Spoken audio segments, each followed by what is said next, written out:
첫 번째 이슈 들어가겠습니다. 한미 자유무역협정 FTA 개정을 논의하기 위한 공동위원회 특별회기가 어제 서울에서 열렸습니다. 미국은 FTA 개정하자 줄기차게 요구했지만 일단 우리는 미국의 첫 공세를 잘 막아낸 것으로 보입니다. 하지만 여기서 그냥 물러설 미국이 아니죠. 미국이 왜 이렇게 FTA 개정에 집착하는지, 정말로 FTA로 손해를 많이 보는지 야무지게 따져봐야겠습니다. 이 문제 관련해 세 분 모시고 함께 말씀 나눠보도록 하겠습니다. 장윤선 오마이뉴스 기자 나오셨습니다. 네, 안녕하세요. 예, FTA가 뭐의 약자입니까? 한미 자유무역협정, 자유무역협정. 영어로 물어봤는데 한글로 대답. 영어로 물어본 것을. 예, 최백은 건국대 경제학과 교수님 자리하셨습니다. 네, 안녕하세요. 예, 네. 교수님은 아실 것 같아서 안 물어보겠습니다. 네, 그냥 패스하시죠. 예, 정철진 경제평론가 자리하셨습니다. 네, 안녕하십니까. 예, 앞으로 이제 경제 문제 나올 땐 여기 앉으세요. 제가 그쪽으로 앉을게요. 자, 미국을 방문했을 때, 네. 방문하기 전서부터, 그리고 트럼프 대통령이 들어설 때부터 FTA에 대해서 줄기차게 주장을 했죠. 네, 그러니까 한미 FTA에 대해서는 트럼프 대통령이 끊임없이 문제 제기를 해왔고요. 제협상은 불가피하다는 주장을 했는데 사실은 이것이 한미 FTA에 대해서 실제로 미국이 손해보고 있다기보다는 트럼프의 지지층인 러스크벨트의 표심을 좀 의식한 국내 정치 행위, 국내 정치적 행보가 아니냐 이런 분석들이 끊임없이 나왔었죠. 예, 당초에는 워싱턴 DC에서 네. 공동위원회 열자고 했는데 우리 측에서 서울에서 열자. 네. 해갖고 서울로 열린 거라고요? 네. 그러니까 네. 미국이 사실은 실제로는 협정의 원칙을 좀 위반한 측면이 있습니다. 그러니까 협정문 22조를 보면 원래는 그 그러니까 특별 회기를 열자고 제기한 국가의 상대 국가에서 회의를 열도록 되어 있어요. 협정 22조에 보면. 그럼 당연히 서울에서 해야 되는 당연히 거예요? 서울에서 해야 되는데 워싱턴에서 하자고 한 것이 어찌 보자면 한국을 좀 우습게 본? 독무시. 예, 뭐 이렇게 해서 좀 상당히 리드를 좀 해보려고 했지만 우리가 원칙대로 한 것이죠. 이제 그런 측면에서는 사실 경제 전문가들이 이번 조치에 대해서 김현종 본부장에 대해서 상당히 잘하고 있다, 이런 높이 평가한다, 이런 분석들 반응들이 나오고 있습니다. 예, 김현종 본부장이 그 참여정부 때 이 문제를 담당을 했다가 다시 또 이 문제 때문에 들어온 건가요? 왜 들어왔어요? 아무래도 당시에 그 상황을 제일 정확히 아는 사람이다 보니까는 좀 일관성 있게 대응을 하려면은 좀 이제 아무래도 그 당시에 당사자가 협상을 주도하는 것이 좀 실리적인 면에서 그러니까 유리하지 않겠는가 이런 판단이 있었던 것 같습니다. 그런데 그 지속적으로 그 자기들이 FTA 때문에 손해보고 있다. 그런데 지난번 문재인 대통령 한미정상회담 할 때 경제팀이 가갖고 조목조목 반박을 하지 않았나요? 뭘 손해보냐? 미국 자동차도 점유율이 높아졌고 자동차 철강에서 손해보는 거지만 서비스까지 분야까지 하게 되면 당신들이 오히려 이익 아니냐? 실제로 그래요. 한 5년간 실적을 보게 되면 수치상으로만 보게 되면 내용은 일단 차치하고라도 수치상으로만 보게 되면은 미국이 조금 더 이익을 봤다. 라고 저는 평가를 합니다. 그러니까 상호 윈윈했다는 표현을 많이 하고 그러는데 미국한테 상대적으로 더 유리한 협상이었었다. 이렇게 이제 평가를 하고 싶고요. 그 다음에 이제 그 자동차하고 철강을 얘기를 하는데요. 저기 그 CG가 나오는데 저걸 보고 좀 설명을 해 주시죠. 예, 지금 저게 지금 올해 이제 5개월 저건데요. 5개월 저건데 사실 7월 달까지도 이미 이제 수치는 나왔는데 지금 대미 수출 증가율이 상위 품목이 반도체 제조용 반도체 호황이라는 건 뭐 다 알고 있는 거 아닙니까? 그렇죠? LPG도 이제 그러니까 우리가 뭐 석유화학 계통이 좀 이제 석유 가격이 올 초부터 좀 이제 그러니까는 회복이 되어지면서 나타나는 효과이고요. 그 다음에 이제 대미 수출 감소율 품목을 보게 되면은 뭐 철강 같은 경우가 이제 지난해 굉장히 이제 상계관세를 굉장히 고일의 상계관세를 맞아가지고 거의 이제 후유증이 나타난 것 같고요. 무선 통신 기기하게 되면 핸드폰 이런 게 포함되는 건가요? 그렇죠. 핸드폰도 많이 감소됐네요. 아무래도 이제 뭐 그 삼성 사태가 있었으니까 그 이제 후폭풍도 있었을 것이고요. 오히려 LG 같은 경우는 점유율이 많이 높아지지 않았나요? LG 폰 같은 경우는? LG가 근데 점유율은 낮으니까요. 예.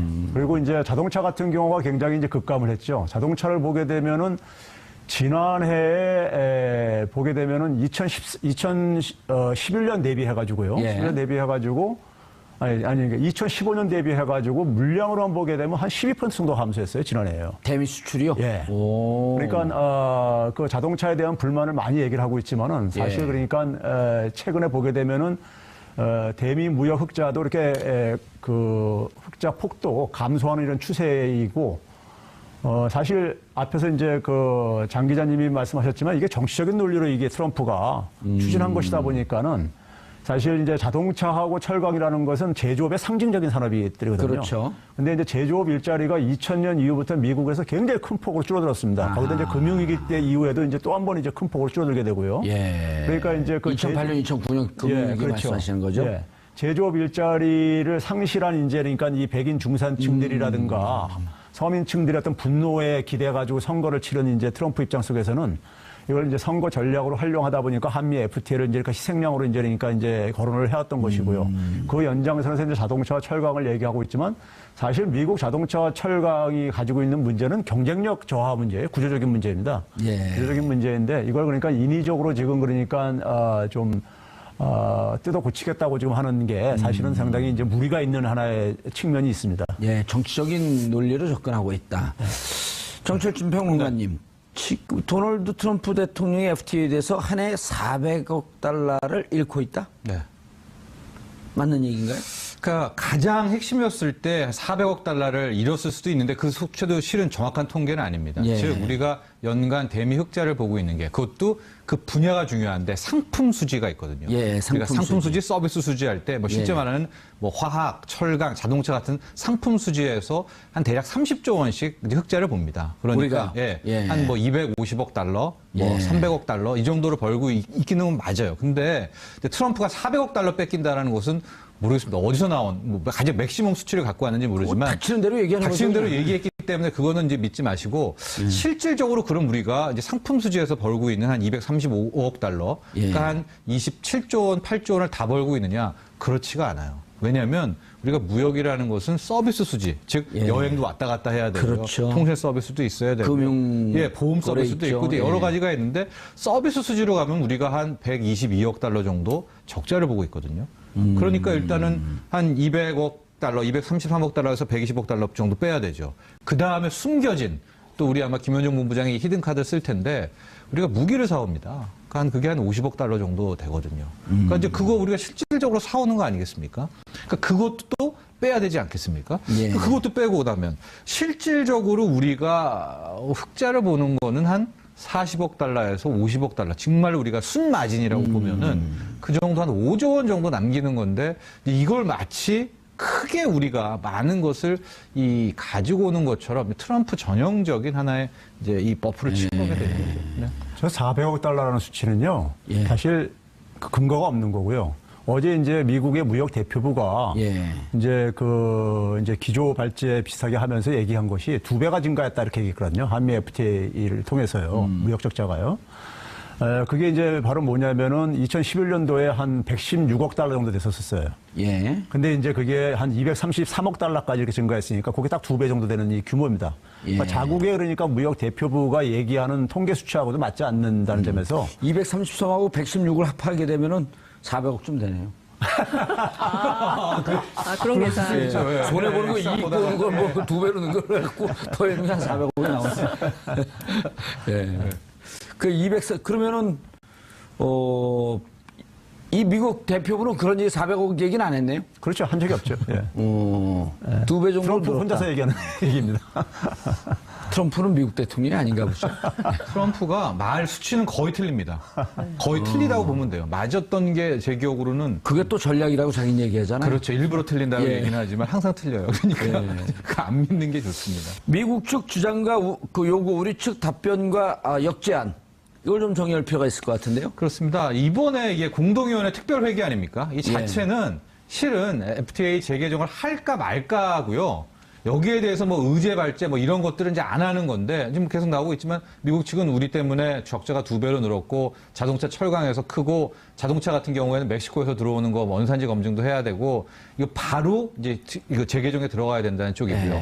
우리는 이제 협정 탓이 아니다 하고 실질적으로 한미 FTA가 그렇게 우리한테 유리하다면 계속해서 흑자가 늘어나야 되는 거 아닙니까? 예. 미국은 적자가 늘어나야 되고. 예. 근데 2015년, 16년 보면은 미국의 적자 폭이 빠르게 감소를 하고 있습니다. 아하. 그렇다는 거고. 두 번째, 상호 호혜적 이익이다. 서비스 수지 봐라. 우리가 서비스 수지에서 100억, 120억 달러 정도 적자 보는데 이거 왜 빼냐? 그 다음에 협정문을 충실하게 이행 중이고 가장 네 번째가 중요한 겁니다. 실질적으로 이번에 우리가 공동위원회 모인 게 뭐 할래 말래가 아니라 한번 현황 분석을 해보자. 근데 저 분석 들어가면은 제가 봤을 때 2년에서 2년 반 걸린다는 거 아니에요? 그러니까 기본으로 6개월은 써야 되거든요. 최소 예. 최소 6개월이고 1년 쓰면은 내년에 중간 선거 아닙니다. 들어가는데 그때 되면은 굉장히 트럼프 뭐 제가 정치 전문가는 아니지만 바로 레임덕 들어가거든요. 그러니까 우리 입장에서는 저 조사를 꼭 이뤄내는 게 굉장히 중요합니다. 장 기자님, 중요한 게 자, 한미 FTA 재협상, 네. 그다음에 뭐 개정 여러 가지 네. 표현을 쓸 수 있는데 네. 절차는 어떻게 됩니까? 둘이 자유무역 협정을 맺은 거 아니에요? 네. 그럼 둘 중에 어느 일방이 이거 네. 손해니까 네. 개정하자라고 하는 등등의 절차가 있을 거 아니에요? 그 절차를 좀 설명을 해주시죠. 그러니까 실제로 뭐 주장은 할 수가 있죠. 그러니까 예. 우리 측에 손해가 발생한다고 판단하면, 그러니까 특별 회기를 열거나 아니면 1년에 한 번씩 열리는 공동위원회를 통해서 제기되는 현안에 대해서 이거 한번 다시 얘기해보자, 협상을 예. 재개할 수는 있는데요. 그렇다면 이제 각국의 의회도 있고 또 관련해서 정말 우리가 그런 산업적 피해가 나는지 이익은 얼마나 되는지 따져볼 것은 따져보고 해야 되는 거 아니겠어요? 그러니까 가장 중요한 것은 이제 국회 비준인 것이죠. 미국도 마찬가지인 것이고요.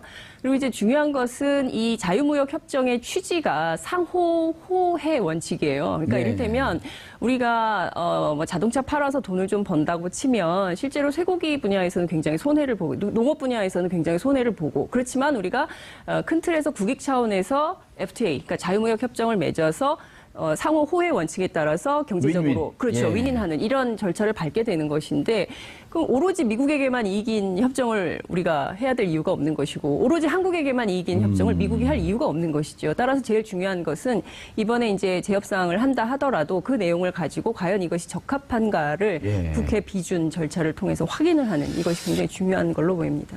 교수님, FTA 맺은 것 자체가 상호 거래를 좀 활성화시키면서 양국의 경제 볼륨을 좀 키우자는 거 아니에요? 그렇죠. 예. 그런데 일방적으로 손해본다. 예를 들어 둘이 협정을 맺는데 우리가 일방적으로 손해니 재협상하자 그러면 이익 보는 측에서 그래 그럼 이제 우리가 손해볼 테니까 하자. 이럴 수는 없는 거 아니에요. 절차가. 그렇죠.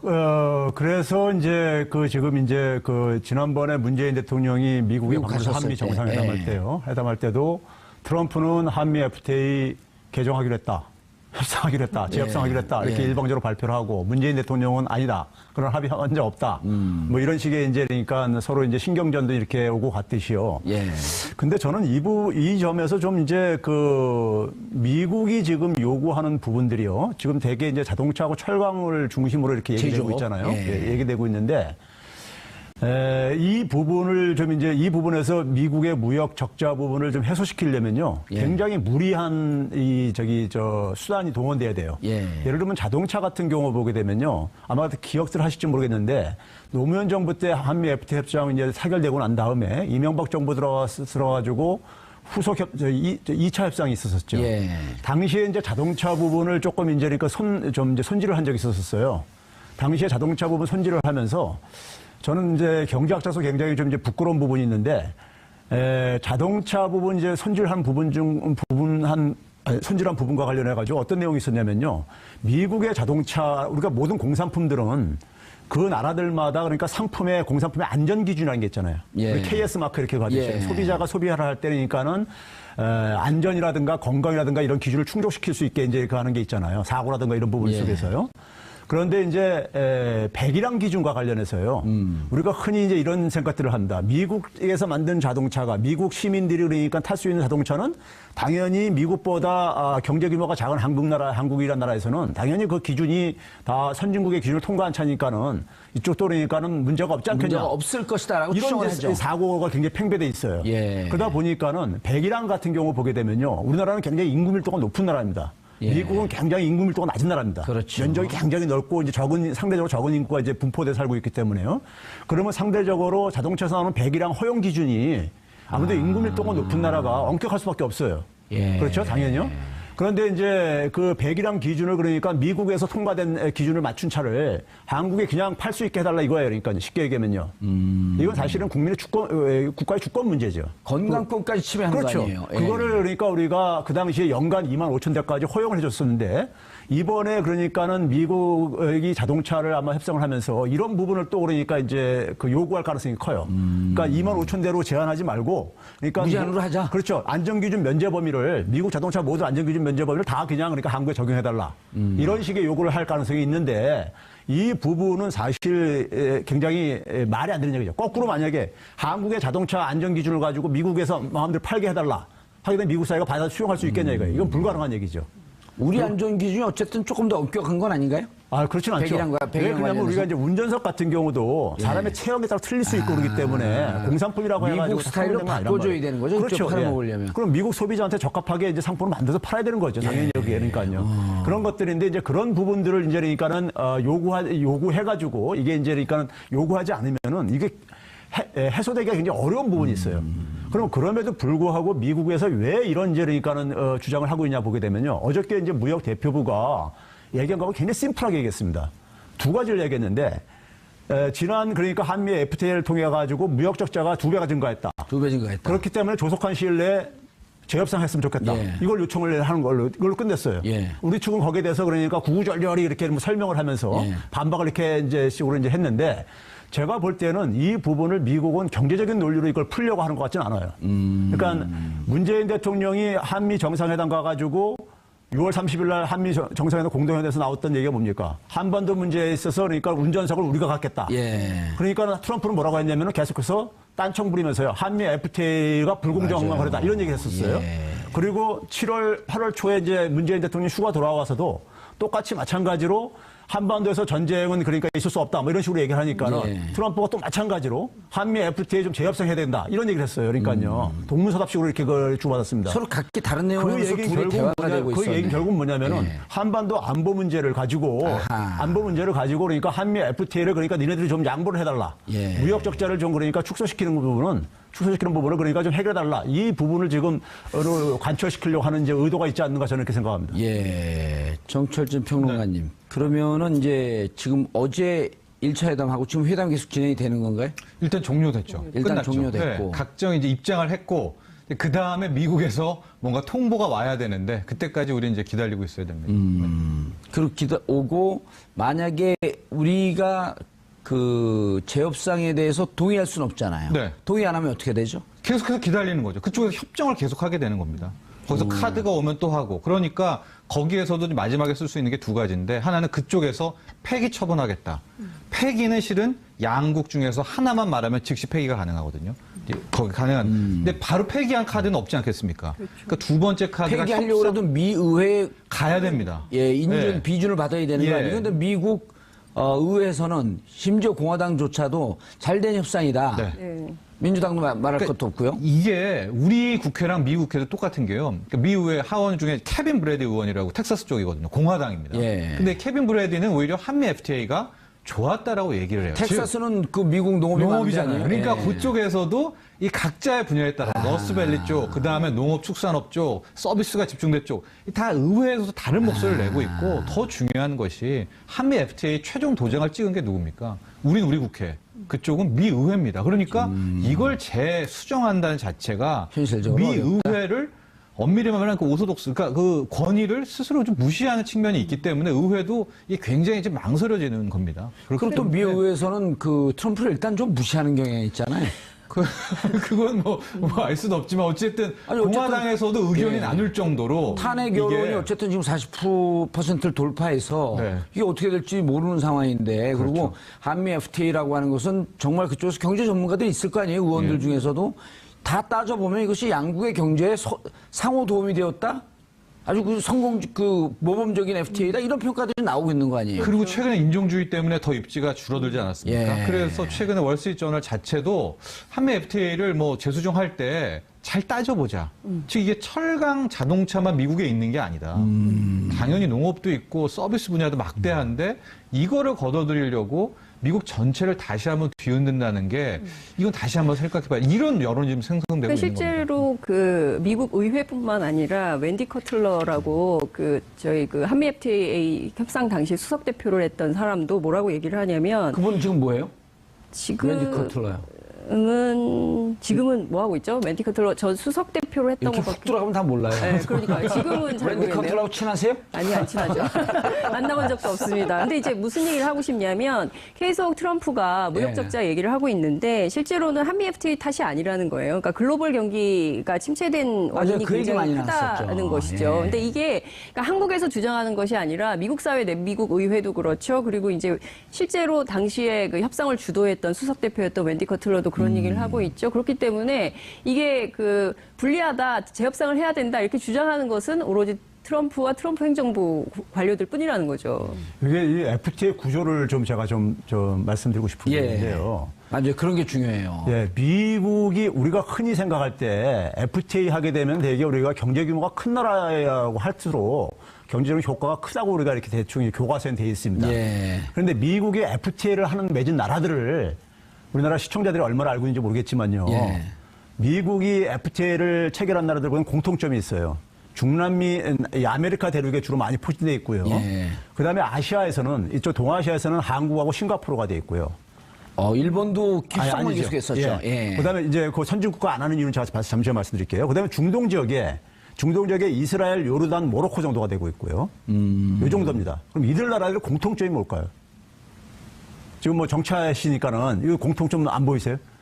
이 한국과 싱가포르는 예. 동아시아, 동북아시아의 이 어떤 거점 국가들입니다. 예. 그러면서 이제 시장 경제가 굉장히 발달한 나라들이고 급속도로 경제 발달한 성장이 나라들이고요. 이루어진 나라죠. 그리고 마찬가지로 중동에 있어서도 이스라엘, 요르단, 모로코가 그중에 거점 지역들이에요. 그러니까 미국은 대개 강대 국가들은요, 선진 국가들은 경제보다 안보 논리에서 접근을 합니다. 그러니까 한국이 굉장히 중국에 대한 의존도가 높아지면서 지정학적 거점 국가. 예. 중국에 대한 의존도가 높아지면서 예. 경제적으로 굉장히 의존도가 빠르게 높아졌잖아요. 중국에 대해서. 그러니까 예. 2000년대 이후에요. 그러면서 이제 거기에 대해서 그 우려를 하면서 한국을 그러니까는 미국에 대한 영향력을 계속 유지하고 싶은 차원 속에서 한미 FTA를 서둘러 추진했던 측면이 있어요. 그럼 그 저변에는 예. 아주 순수하게 아무것도 모르는 상태에서 질문하면 그 저변은 다소 경제적으로 자신들이 손실을 보더라도 정치적 이해, 군사적 이해, 전략적 이해 때문에 맞습니다. 맺을 수도 있다. 할 수도 있는 거죠. 그런데 그럼에도 불구하고 우리가 우리가 이제 그 협상력을 뺏기게 될 경우에는 많이 양보를 할 수가 있죠. 예. 이명박 정부 때 바로 이제 그런 재협상을 통해 가지고 뺏긴 부분이나 그런 부분들인데 그러면 미국이 선진국가 강대 국가들이요 큰 나라끼리는 잘 안 합니다. 왜 안 하는지 아세요? 일본하고 미국이라든가 일본하고 유럽하고도 오랫동안 했는데 잘 후지부진되면서 지금 진전이 안 되는 이유가 있습니다. 예. 왜 그러냐면은 선진국가들이라는 것은 자국의 산업에 그러니까는 독자적인 기술을 가지고 산업을 발전시키다 보니까는 자기들 기술 표준들이 다 있어요. 예. 근데 이게 교육을 하다 보면 기술 표준이 충돌하는 경우가 있습니다. 자국의 표준을 그러니까는 하나에 적용하고 싶은 마음은 어느 나라는 다 마찬가지죠. 예. 근데 이걸 서로가 수용할 수가 없죠. 그러다 보니까 이게 큰 나라들끼리는 잘 안 되고 있는 부분이 그런 측면이 있습니다. 일본 같은 경우는 일본 경제는 또 독특하게 자국만의 표준을 강요하는 주장하는 경우가 많잖아요. 그렇죠. 선진국가라는 게 왜 선진국가냐면 자기의 독자 모델이 있기 때문에 그렇습니다. 독자 기술이 있기 때문에 선진국가인 거예요. 근데 이게 충돌할 가능성이 있는 거예요. 그러니까요. 그 다음에 이제 두 번째는 뭐냐면은 미국이 그렇기 때문에 지금 공화당이든 민주당이든 간에 이게 잘 된 거라고 보고 있는 거예요. 그리고 이게 시간이 지나면서록 효과는 그러니까 미국한테 굉장히 크게 나타날 수밖에 없습니다. 올해도 지금 7월 달까지만 보게 되면요. 우리나라 독자폭이 많이 줄었다는 거 아니에요? 우리나라 수출이요. 예. 올해 상반기에 굉장히 증가했다잖아요. 한 16% 이상이 증가했습니다. 7월 달까지요. 그런데 미국에 대해서 수출은 0.1%뿐이 안 증가했어요. 반면에 우리나라가 수입이 7월 달까지 한 20% 이상이 증가했는데 미국에 대해서는 22%나 더 많이 증가했어요. 오호. 그러니까 미국이 굉장히 되니까는 지금 그 효과를 굉장히 크게 보는 겁니다. 경제가 우리가 회복되는 상황이 대미 있었어요. 수출은 아주 미미하게 늘고 미국으로부터의 수입은 크게 대폭 증가하고 늘고 있는 있고. 겁니다. 예. 그렇기 그럼 우리가 때문에 FTA 재협상하자 해야 되겠는데. 그렇기 때문에 미국 예. 입장 속에서는 미국 산업계에서도 전반적으로는 이거를 그러니까 폐기하는 건 절대 수용을 안 할 겁니다. 절대 수용 안 하고 이거는 그러니까 정치 군사적으로나 아니면 경제적으로나 전체적으로 볼 때는 미국이 절대 폐기할 게 아니기 때문에 제가 다른 방송에서도 이거는 그러니까 우리가 배수진을 쳐야 된다. 예. 날 갈 때는 그러니까 이거 폐기까지 우리가 선택수단을 가지고 예. 해야 된다. 벼랑 그렇지 않으면 끝장술. 미국은 이걸 절대 폐기할 이유가 없는 이건 협정이다. 그렇기 때문에 미국 입장 속에서는 트럼프가 할 수 있는 전략이라는 것은요. 기존 예. 협정을 근간을 그대로 유지하면서 철강과 플러스 뭐냐면 자동차와 철강에 철강에서 손을 보겠다. 철강 분야 같은 경우도요. 이게 제가 볼 때는 굉장히 복잡한 속내가 있습니다. 2002년도에 부시 행정부 때 미국의 철강 산업이 이 쇠퇴하기 시작한 건 80년부터 이미 그렇게 됐었어요. 예. USC요. 근데 2002년도에 관세를 30%까지 인상한 적이 있었어요. 당시에 그 인상을 해가지고 미국의 철강 산업의 종사자가 14만 5천 명입니다. 일자리가요. 그런데 당시에 30% 인상을 해가지고 그 철강을 원료로 삼는 자동차 산업이라든가 등등 관련 산업들 있잖아요. 여기서 일자리가 20만 개가 없어졌어요. 총 몇만 개 있었는데 철강 관련이. 철강 관련 일자리가 14만 5천 개인데 14만 5천. 철강 산업을 보호하겠다고 해가지고 관세를 30% 올린 적이 있었어요. 올리니까 자동차 쪽에서 자동차랑 그다음에 철강을 원료로 삼는 많은 산업들이 있을 게 예. 아니겠습니까? 그 산업에서 20만 개가 일자리가 없어졌어요. 철강 비용이 증가하니까. 철강 관련 일자리 다 없어진 거나 마찬가지예요. 비용이 지금 그러니까 예. 그래서 미국 학계에서도 굉장히 그러니까는 잘못된 정책이다 하고 있기 때문에 그렇기 때문에 철강에 대해서도 상당히 이게 그러니까 이게 반발이 내부적으로도 이해관계가 복잡하고요. 단지 자동차 같은 경우도 이제 우리나라 이제 대미 수출을 많이 줄어들고 있으니까는 예. 우리나라에 대한 수출을 그러니까 늘리기 위한 늘리는데 좀 아까 도움이 되는 앞에서 지적한 이런 부분만 조금 더 추가를 하는 방식으로 예. 대개 이제 그러니까 요구하지 않을까. 그렇게 되게 되면 이제 의회에서 반대할 이유는 없는 거니까요. 그렇죠. 예. 근데 정철준 평론가님 이렇게 만약 이렇게 되면 우리는 손해 보는 것 그리고 적자 보는 거는 그 서비스 분야는 그냥 놔두고 우리가 조금 이익 보는 자동차 철강 손대자 그럼 우리는 손대려면 폐기하자. 그렇죠. 우리가 폐기하자는 안 하겠지만은 예. 일단 효과 분석을 하자. 6개월 이상. 예. 그래서 효과 분석을 하겠죠. 그 와중에 아마 치열한 준비 카드를 이제 분명히 들고 있을 거겠고요. 예. 철강 자동차도 뭐 산업 종사자분들 계시지만은 5년 후, 10년 후를 내다보면 이쪽 분야에 지금 중국이 장난 아니거든요. 예. 그러니까 결과적으로 뭐 이런 얘기 있습니다. 앞으로 7년 후, 8년 후 서울 시내 뭐 대부분의 중국차가 돌아다닐 것이다. 그렇기 때문에 아마 김현종 본부장 역시도 이것을 조금씩 내주더라도 그 다음 먹거리가 뭐냐. 서비스 분야 같은 거거든요. 예. 거기에서 상대적으로 뭘 가져올지를 아마 5년 후, 10년 후 내다보고 있다고 김현종 본부장이 얘기를 했거든요. 그 카드까지 준비하고 있을 텐데. 철강을 조금 자동차를 좀 내주고 서비스 분야에서 적자를 많이 보는 폭을 상대적으로 줄여나가는. 그렇죠. 이제 앞으로 법률 서비스 이런 것들. 예. 지금은 이제 통역이라는 게 뭐 시리즈도 있지만은 거의 이제 기계로 이제 되는 시장이 됩니다. 서비스 같은 경우는 이제 언어 장벽 이런 게 없는 시대가 5년 있으면 바로 와요. 그렇기 때문에 거기에 대해서 아마 분명히 대비책이 있고 그러나 그걸 우리가 미리 꺼내놓지는 않죠. 그러니까 우리는 일단 지속적으로 현황 분석 하고 어제 브리핑 보면은 그 뭐 자료화면이 있으면 참 재밌는데 협정이 뭐죠? 이루어지지 않았습니다라고 얘기를 하는. 그러니까 항상 이렇게 했는데 협의가 안 됐다라는 것을 그렇게 큰 소리로 얘기하는 브리핑을 처음 김현정 봤거든요. 본부장이? 네, 예. 협의가 안 됐습니다. 불발이 됐습니다.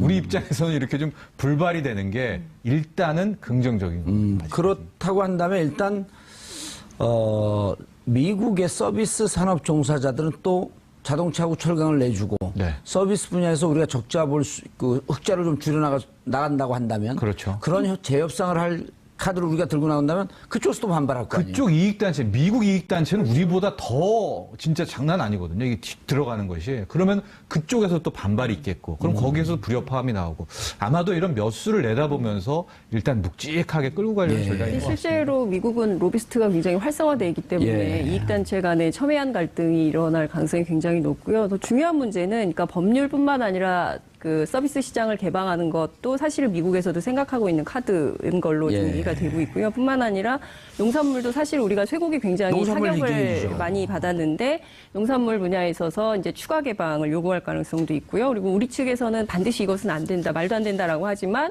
이를테면 뭐 원산지 검증을 해야 되겠다. 뭐 그리고 이제 스크린 쿼터에 대한 얘기도 나올 가능성이 있고요. 그리고 신문이나 방송 등 이렇게 미디어 분야가 굉장히 활성화되고 있는데 이 분야에서 외국인 지분 투자를 허용해라. 뭐 이런 것들을 요구할 가능성도 굉장히 높다. 이런 얘기가 좀 나오고 있죠. 가능성이 있지만 이번에 그 27일 날 메이웨더하고 맥그리거하고 게임을 하는데 좀 깜짝 놀란 게요. 그 두 분의 게임 하는 게 이제 세계적 관심사예요. 그럼 우리 방송에서 그런 거 해야 돼요. 메이웨더하고 맥그리거 누가 이길 것인지 그 UFC 그 해설가들 불러놓고 왜 그러냐면 거기서 그 메이웨더인지 맥그리거인지 메이웨더 같아요. 팟캐스트에 출연을 해요. 방송을. 아, 팟캐스트요? 네, 팟캐스트에 출연하고 네. 이른바 공중파라고 하는 이런 방송 하나도 출연하지 않고 팟캐스트만 출연을 해요. 거기서. 그래갖고 내가 이러이러한 이유 때문에 많은 사람들이 알리기 위해서 팟캐스트에 출연했다. 그러니까 언론 행동도 그쪽은 우리하고 다르게 이미 빠르게 옮겨가고 있거든요. 팟캐스트 장 어떻게 할 거냐 이런 거 하면 우리나라 언론인들 잘 모를걸요. 팟캐스트의 외국인 지분. 팟캐스트 자체가 이미 그쪽에서 먼저 시작. 미국이 먼저 네. 팟캐스트 시장을 열어라. 교수님, 좀 뜬금없는 얘기지만 김현정 본부장이 앞으로 이 협상을 니네가 불리하다고 얘기를 하니 이 협상은 우리도 너네 협상을 다 받아주겠다. 그러나 한국어로 이제 토론하자. 그런 거 안 받아들일까? 그건 아마 불가능할 겁니다. 한국어를 잘 모르나요? 미국 걔들이? 사람들은 한국을 굉장히 힘들어합니다. 네. 우리도 영어 근데 힘들어요. 저 서비스 부분과 관련해서요. 예. 한 가지 좀 보충하고 싶은 게 있는데 이것도 경제학자들의 좀 자성할 일 중에 하나인데 한미 FTA 할 때 우리가 흔히 이제 이 FTA를 추진하는 논리 중에 한 가지가 뭐냐면 시장 개방을 하게 되면은 해당 산업의 경쟁력이 제고된다. 예. 이게 논리예요. 예. 네, 기본적으로 거기에 이제 뭐 반대하는 학자들 같은 경우가 장하준 교수 같은 경우는 이렇게 시장 개방했으면 다 우리나라 자동차 산업이 이렇게 육성 못했다.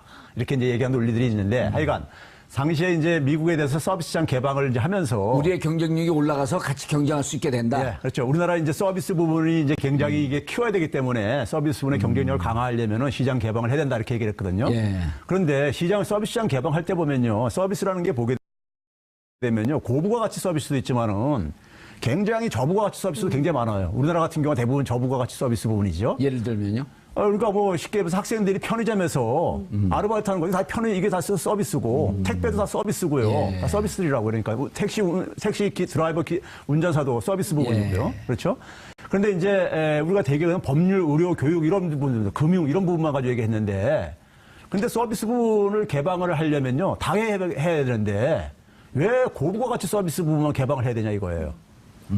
자, 근데 우리가 선진 국가들 간의 이 상품 교육을 할 때요, 이 서비스 부분이 항상 충돌이 됩니다. 왜 그러냐면요, 서비스는 제조업과 달리 사람이 직접 가가지고 제공을 해야 되는 거예요. 예. 대부분이 보게 되면. 예. 그렇죠? 금융도 사람이 가야 되는, 법률도 사람이 가고 그런 거잖아요. 그러니까 이게 단순한 경제 문제가 아니라 이민 문제입니다. 그래서 우리나라가 이제 전문가 비자 쿼터 같은 경우도 일제 비자 쿼터로 이제 의회 이제 그러니까 이민법은 의회 승인 사항이기 때문에 이렇게 이제 처리했었는데 저부가 서비스 부분도 같이 개방해달라 이렇게 요구를 해야 돼요. 그러면 미국이 절대 안 받아들일 겁니다. 쉽게 얘기하면 일자리가 우리나라 없어지죠. 택시 운전사가 예. 미국 가가 뉴욕에 가서 일할 수 있게 해달라 이거예요. 그러니까요. 예. 쿼터 해달라 이거. 이거 뭐 이민 문제가 돼. 대리운전은 우리가 다 점령하는 거거든요. 그러니까 이건 사회 문제가 되잖아요. 사회 문제가요. 그러니까 이건 미국 절대 수용을 안 합니다. 그래서 서비스 시장 개방이 잘 쉽지 않은 이유가 바로 거기에 있는데 우리나라 학자들이 이게 좀 잘못된 생각을 가지고 있어가지고 그러니까 고부가 가치 서비스 부분을 개방을 하면 경쟁력이 제고된다? 근데 해당 분야에 종사하는 사람들 얘기 들어보면요. 다 동의를 안 해요. 다 잠식되는 거죠. 네, 그러니까 동의를 안 해요. 의료 부분, 법률 부분, 교육 부분 다들 동의 안 한다고요. 그러니까 이제 그런 점에서 이제 그러니까는 우리가 선택할 수 있는 카드는 굉장히 많아요. 예. 대응할 수 있는 카드는 많이 수는 있는데 아까 이제 자동차 같은 경우도 이제 그 국민 안전 기준이라든가 이런 거 가지고 우리가 대응할 수 있는 건 주권 문제니까요. 그래서 할 수 있는 논리는 많은데 문제는 뭐냐면 그런 것들을 이제 이 협상을 이제 그러니까는 그 타결을 짓는 과정 속에서 국민들은 이제 혹세무미식으로 이게 이제 처리를 하는 게 굉장히 이제 우려스럽다는 얘기죠. 이제는 뭐 정권도 바뀌었으니까 제대로 공개해야죠. 문제는 그 배후에 이제 그러니까 정치적인 압력에 의해 가지고 이게 처리될 가능성을 굉장히 우리가 좀 이제 그러니까 경계해야 된다는 얘기죠. 알겠습니다. 정철진 평론가님, 예를 들어서 지금 몽골의 수도 어디 있죠? 울란바토르. 울란바토르 가면은 그 심야에 이제 음식 야식 배달 있거든요. 네. 그 사업하는 사람이 80%가 한국인이에요. 네. 그 우리가 배달의 민족 아닙니까? 배달하면은 미국의 딜리버리보다 우리가 한 2배, 3배 빠르거든요. 그렇죠. 그거 다 개방하면 우리가 뉴욕, 워싱턴 이런데 뉴욕, LA 다 잡아먹을 거요. 네. 그것도 개방해야죠, 그러면. 그러니까 우리가 쓸 수 있는 카드들이 많이 있는 거죠, 실질적으로는. 서비스 분야를 그런 거 얘기하니까 우리가 팍팍 돌아가네요, 머리가. 어? 그리고 대리운전은 미국 사람들은 대리운전할 때도 천천히 걸어가지만 우리 뛰잖아요, 일단. 예. 이게 앞으로 그러니까 지금 저쪽에서 교수님 말씀 맞다나 정치적으로 철강, 자동차 이쪽의 러스펠트, 이쪽 백인 노동자들을 향해서 일종의 시그널을 던진 거 아니에요. 그렇죠. 그런 네. 거에 대해서 내가 약속을 지킨다라고 하는 이런 정치적 측면이 어찌 훨씬 더 강하겠네요. 훨씬 더 강하고요. 뭐 또 너무 낙관적으로 생각하는 것일 수도 있지만은 미국 입장에서는 나프타 개정이 훨씬 더 지금 시급한 문제인데 지금 돌아가는 모양새를 보니까 저 나프타 처리도 지금 이게 또 쉽지가 않아 보여요. 왜냐하면 이미 또 멕시코 쪽도 거의 히스패닉이 지금 미국 사회를 잠식하니까 거기에 이익단체, 거기에 보이스도 굉장히 강하지 않습니까? 예. 그러니까 나프타 다음에 아마 전선을 한다면 한미 FTA가 될 것 같으니까 이게 굉장히 미국이 처음엔 떵떵거리고 트럼프가 시작했지만 오히려 않다. 시간이 가면서부터는 그렇다고 우리가 방심하는 뜻은 절대 아닙니다. 예. 우리도 히든 카드를 그 타임 프로세스는 있어야 되겠지만은 실질적으로 그런 난관이 지금 미국 사회에서 먼저 표출되고 있는 것은 또 맞는 사실입니다. 아니 캘리포니아, LA 이런 데도 실질적으로 하원 의원 선거할 때 보면은 공약을 히스패닉과 아시안의 맞춤형 공약들이 요즘 점점 많이 나오거든요. 그렇죠. 왜냐면 네. 그분들이 이제 그 유권자 등록해갖고 유권자들이 많아지니까 오히려 저쪽 동부에서 백인들을 향한 이 정책보다도 이쪽 서부에서 히스패닉하고 아시안 계열 이런 사람들 우리 그 일자리 뺏기는 이런 정책은 못 할 거 아니에요 또. 그렇습니다. 그래서 뭐 재미난 통계가 앞으로 15년 후 정도 되면은 앵글로색슨족이 미국 내에서 소수 인종으로 예. 이제 오히려 분류가 될 수 있는 이제 그렇게 미국 사회가 급변하고 있다라는 이제 분석도 나오거든요. 그래서 거기 이게 출산율도 떠져요. 그렇지 하고 그래서 또 인종주의가 마지막에 원래 이 그 새벽이 오기 전에 가장 캄캄한 것처럼 예. 그래서 부활한다 이런 뭐 정성적인 분석도 있는 것 같은데 예. 그만큼 FTA를 바꾼다라는 것이 뭐 나프타도 그렇고 한미 FTA도 그렇고 알겠습니다. 미국 입장에서도 결코 쉬운 문제는 아닙니다. 저는 너무 낙관만 하기는 힘들다고 보는 이유가요. 나프타는 오히려 시간 오래 끌 가능성이 있는데 한미 FTA를 저는 희생양으로 삼을 가능성이 있다고 저는 생각합니다. 그러니까 이게 성동격수할 가능성이 있어요. 예, 왜 그러냐면 내년에 이제 미국이 중간 선거가 있습니다. 중간 선거 이전에 트럼프 대통령의 성과를 만들어야 되는데 예. 압박을 지금 받고 있는데 우리한테는 지금 북한 핵이라는 문제가 있잖아요. 이게 있기 때문에 이 북한 핵과 관련해 가지고 뭐 잘들 아시겠지만은 한반도에서 군사적인 옵션을 한국에 동의 없이 할 수 있다 이런 말들이 지금 뭐 계속 나오고 앉아 있잖아요. 그 어제 오늘 또 나오고 네, 있어요. 나오고 앉아 있고 뉴욕 타임스에서도 그러니까는 백악관에서 계속해서 이런 부분을 계속해서 지금도 여전히 그러니까는 예방 전쟁을 지금도 그러니까 계속해서 거론하고 있다 이런 얘기를 하고 있잖아요. 그러니까 문재인 대통령은 계속해서 한반도에서 두 번째 전쟁은 없다 이렇게 얘기를 하지만은 그걸 우리가 지금 그러니까 혼자서 결정할 수 있는 이렇게 가능한 것이냐? 한반도 전쟁 안 문제를 하려면 FTA 재협상하자. 한반도 문제를 그러니까 우리가 한국이 주도하지 않는 이상에는 미국이 어느 정도 그러니까 영향력을 행사하는 한에 있어서는 예. 이 문제를 그러니까 지렛대로 삼아가지고 알겠습니다. 한미 FTA를 그러니까 상당히 그러니까는 한미 FTA에서 또 성과를 만들어낼 가능성이 저는 있다고 생각합니다. 예. 그렇기 때문에 그 부분을 대비를 해야 될 거라고 생각합니다. 알겠습니다. FTA 재협상 카드를 미국에서 들고 나왔지만 단순 경제적 문제가 아니고 한반도에서 벌어지고 있는 여러 가지 정치적 문제, 국제 외교적 문제까지 모두 다 결부된 문제인 것 같습니다. 이럴 때일수록 남북이 정치적 안정, 한반도의 평화를 가져. 8월 23일 수요일 정봉주의 품격시대 두 번째 이슈 들어가겠습니다. 불법 정치 자금을 받은 혐의로 2년 징역형을 선고받은 한명숙 전 총리가 오늘 새벽 00시 01초 만기 출소했습니다. 한 전 총리는 수많은 믿음 덕분에 시련을 이겼다며 당당하게 살아가겠다고 밝혔는데요. 당시 검찰의 수사가 표적 수사라는 논란이 많았죠. 이 문제와 관련해 전문가 세 분 모시고 말씀 나눠보도록 하겠습니다. 장윤선 오마이뉴스 기자 계속 자리 지켜주고 계시고요. 법조계 최고의 변호사 이재화 변호사 자리하셨습니다. 예, 오늘 웬일이십니까? 예. 이렇게 띄워주시고. 원래 뛰었어요. 예. 뛰었다가 싹 피하면 뚝 떨어지죠. 머리는 어디서 그렇게 까셨어요? 예? 이렇게 제꼈어요, 머리는? 아주 자연 그대로입니다. 멋있는데요? 자연 그대로입니다. 아주 멋있어요. 카메라 한번 봐주세요, 저기. 아주 윙크까지 하고. 예, 아주 윙크했어요. 예, 차지현 교수님 자리하셨습니다. 예. 차지현 교수님 늘 볼 때마다 이렇게 느끼는 건데 놀러 오신 옆집 아저씨 같아요. 그렇게 경험합니까? 저랑 나이가 같아요. 그래요? 예. 두 분이 같아 보이네. 자, 한명숙 총리, 전 총리 오늘 출소했는데, 네. 00시 00분 01초에 나오는 거거든요. 아, 그렇습니까? 예, 그게 오늘이에요. 네. 예, 그 교도소장 재량으로 네. 오늘 00시, 오늘 24시간 안에만 내주면 됩니다. 근데 어떤 사람들은 5시, 네. 6시 이때 내주는 교도소도 네. 있고, 원님은 몇 시 나오셨어요? 저도 00시 00분 01초. 아, 근데 이제 예를 들어 무전 추식한 사람들, 네. 절도한 사람들, 이런 사람들 한 새벽 6시쯤에 내보내는 경우도 있습니다. 아, 왜냐하면 나가자마자 그 새벽에 나가면 갈 데 없었고 또 절도하고 바로 들어옵니다. 그런 경우가 많아요. 제가 예전에 사회부 할 때 그 법원 취재할 때 그 본인 다시 감옥에 가고 싶다고 판사님께 애원하는 노인의 예. 절도범 나와서 살 수 없는 그런 경우가 많거든요. 네, 봤습니다. 네. 그 산으로 가지 말고요. 네, 하여튼 그 얘기 한명숙, 갑자기 그 생각이 났어요. 예. 예. 한명숙 전 총리 왜 이렇게 논란이 되고 있죠? 출소하자마자.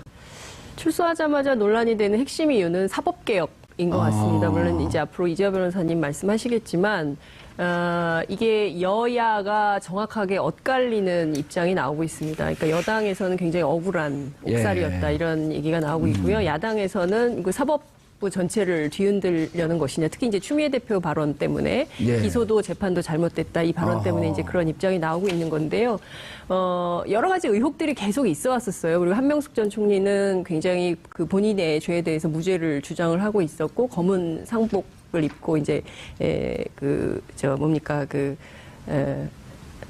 자기의 결백을 주장하기도 했었죠. 그러니까 그런 측면에서 보자면 이게 진실이 엇갈리는 측면, 정말 한명숙 전 총리가 돈을 받았을까 이런 부분에 대해서는 여전히 논란의 여지가 있는 얼마를 상황이기도 받았다 하죠. 그러면서 9억 원이죠.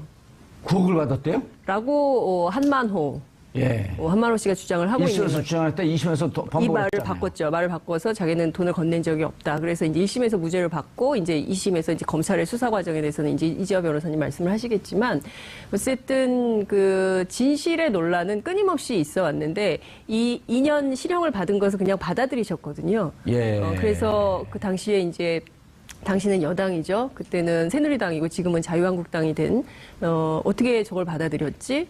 무슨 이유였지? 뭐 이런 그 의문도 있었던 상황이죠. 그렇지만 이제 한명숙 전 총리 감옥에서 계속 끊임없이 주장했던 바는 본인의 이런 처지 이런 거 얘기하지 말고 유일하게 정권 교체만을 위해서 일로매진 해달라 이런 당부를 여당인 더불어민주당이 계속 했었던 걸로 제가 예. 취재로 전해들은 바 있습니다. 사건 일지를 좀 한번 정리를 그 CG를 다시 한번 좀 띄워주시죠.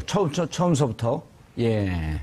이재화 변호사님, 이게 사건을 쭉 그 말로만 하면 좀 헷갈리니까 저 일지 보이시죠? 예. 예, 저걸 보면서 좀 우선 그 정리를 해주시죠. 2010년도에 지방선거가 있죠. 예.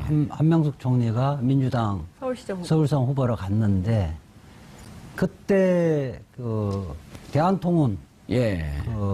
곽영욱 사장으로부터 예. 미화 두 차례 걸쳐서 미화 5만 달러를 받았다는 취지로 예. 공소 제기돼서 그 사건이 이제 무죄가 선고돼요.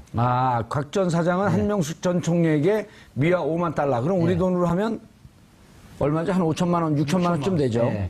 그런데 이제 곽 전 사장의 진술이 공간에서 만찬을 한 이후에 의자에 놓고 왔다. 어허. 그렇게 이제 진술을 했었는데 그 누구 의자인지도 모르잖아요. 그런데 그때 당시에 그 경호원이 한명숙 총리가 먼저 나갔다고 진술한 거니까 결국 의자가 돈 받은 거 아니냐 이렇게 해서 무죄 난 거예요. 예. 그것이 이제 무죄가 날 것이 거의 100% 확실시 되자 예. 미리 검찰에서는 카드를 준비를 해서 이번에 지금 한신공영 예. 사장 한만호 사장으로부터 뭐 9억을 세 차례 거쳐서 9억을 받았고 한신공영인가 한신건영인가요? 건영입니다. 한신건영 한신건영. 네. 한만호 한신건영 회장이 한명숙 전 총리에게 9억 원을 줬다. 예. 라고 하고 그러니까 별건 사건이 하나 또 뜬 거네요. 그러니까 그 한만호 그 대표는 그때 당시에 이제 서울구치소에서 이미 다른 사건으로 구속돼 있었죠. 예. 비자금 횡령 사건으로 구속돼 있었는데 보통 그렇게 하면 당연히 특수부에서는 비자금으로 구속돼 있으면 정치인들 명단을 주면서 이 중에 돈 쓴 사람들 리스트를 작성하라고 이렇게 이야기를 하거든요.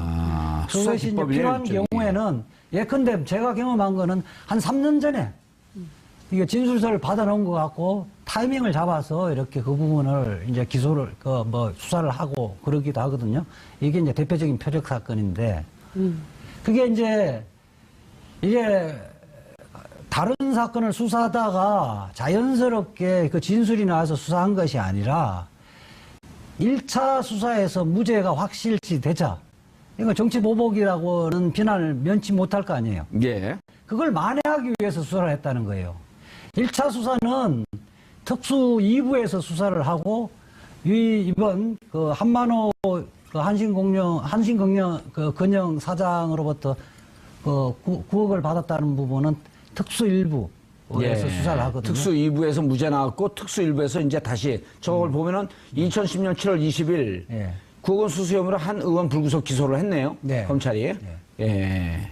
그리고 2011년 10월 31일 보면 서울중앙지법은 2차 사건 무죄 선고를 했어요. 1차에서도. 1차에 무죄 1심에서? 선고를 예. 했는데 이 자체가 이 그 한신공영의 그 사장 예. 한만호 사장의 진술 자체가 너무나 우리 경험칙상 예. 상식이 안 맞는 판결이에요. 아하. 그러니까 요지를 이야기를 하면 그때 당시에가 그 한명숙 총리가 현직 국무총리였거든요. 예. 국무총리인데 그 대로가에서 예. 미리 기다리고 있다가 차량이 만나면서 아하. 트렁크에서 돈을 받았다고 이야기를 한 거예요. 저걸 좀 보시죠. 그 내용 이제 한만호 회장이 이렇게 좀 진술하는 게 좀 상식적으로 개연성이 떨어지는 진술을 했는데 그래서 1심에서는 그거를 보고 야 이게 도대체 말이 되냐면서 무죄를 선고했는데 그렇죠. 이래저래 한 200페이지 정도 판결문을 아주 상세하게. 예, 왜냐하면 2심에서 뒤집지 못하도록. 예. 자, 그런데 2013년 9월 16일 서울고법은 네. 1심 판결 뒤집고 2차 사건, 즉 9억 받은 거 유죄 선고를 한 거예요. 예. 유죄 선고를 해서 이 9억 받으면 징역 2년밖에 안 나오나요? 정치자금. 정치자금 뇌물이 아니니까 정치자금으로. 정치자금인데 문제는 예. 고등법원 재판이 항소심 재판이 통상적인 사건 재판하고는 워낙 뭐 이상한 판결이었어요.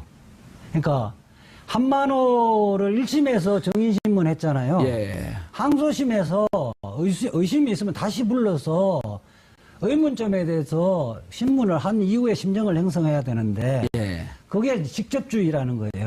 예. 직접 신문하지 않은 사람은 비록 하급심하고 다른 생각을 하더라도 그것을 깨뜨릴 특별한 증거가 없는 한 함부로 배척하지 말라는 것이 대법원 판례예요. 한 번도 안 불러놓고 지금 1심에서 한만호의 그 증언보다 검찰 진술이 더 믿을 만하다고 해서 유죄 판결한 거예요. 그때 2심으로 가면서 이제 한만호는 증언을 또 그 번복을 하잖아요. 아니요. 그렇지는 않고 다시 부르지는 않았어요. 다시 안 불렀고. 네. 그러니까 지금 2심 판결은 뭐냐면 1심에서 진술한 거는 못 믿겠고 예. 한만호가 검찰에서 진술한 것이 더 신빙성이 있다고 판단한 거예요. 검찰이라는 것은 변호인의 반대 신문권이 보장되지 않는 상태에서 진술한 거 아니에요.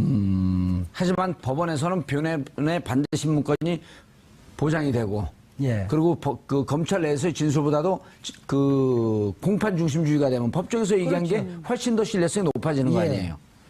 그러니까 그것은 뭐 검사하고 변호인사의 주신문, 반대신문, 제주신문, 재반대신문 하면서 실체가 어느 정도 드러나잖아요. 거기 때는 핵심은 그거였어요. 그러니까 지금 한만호 그 사장은 검찰이 이걸 갖고 몇 차례 걸쳐서 예행 연습을 시켰다는 거예요.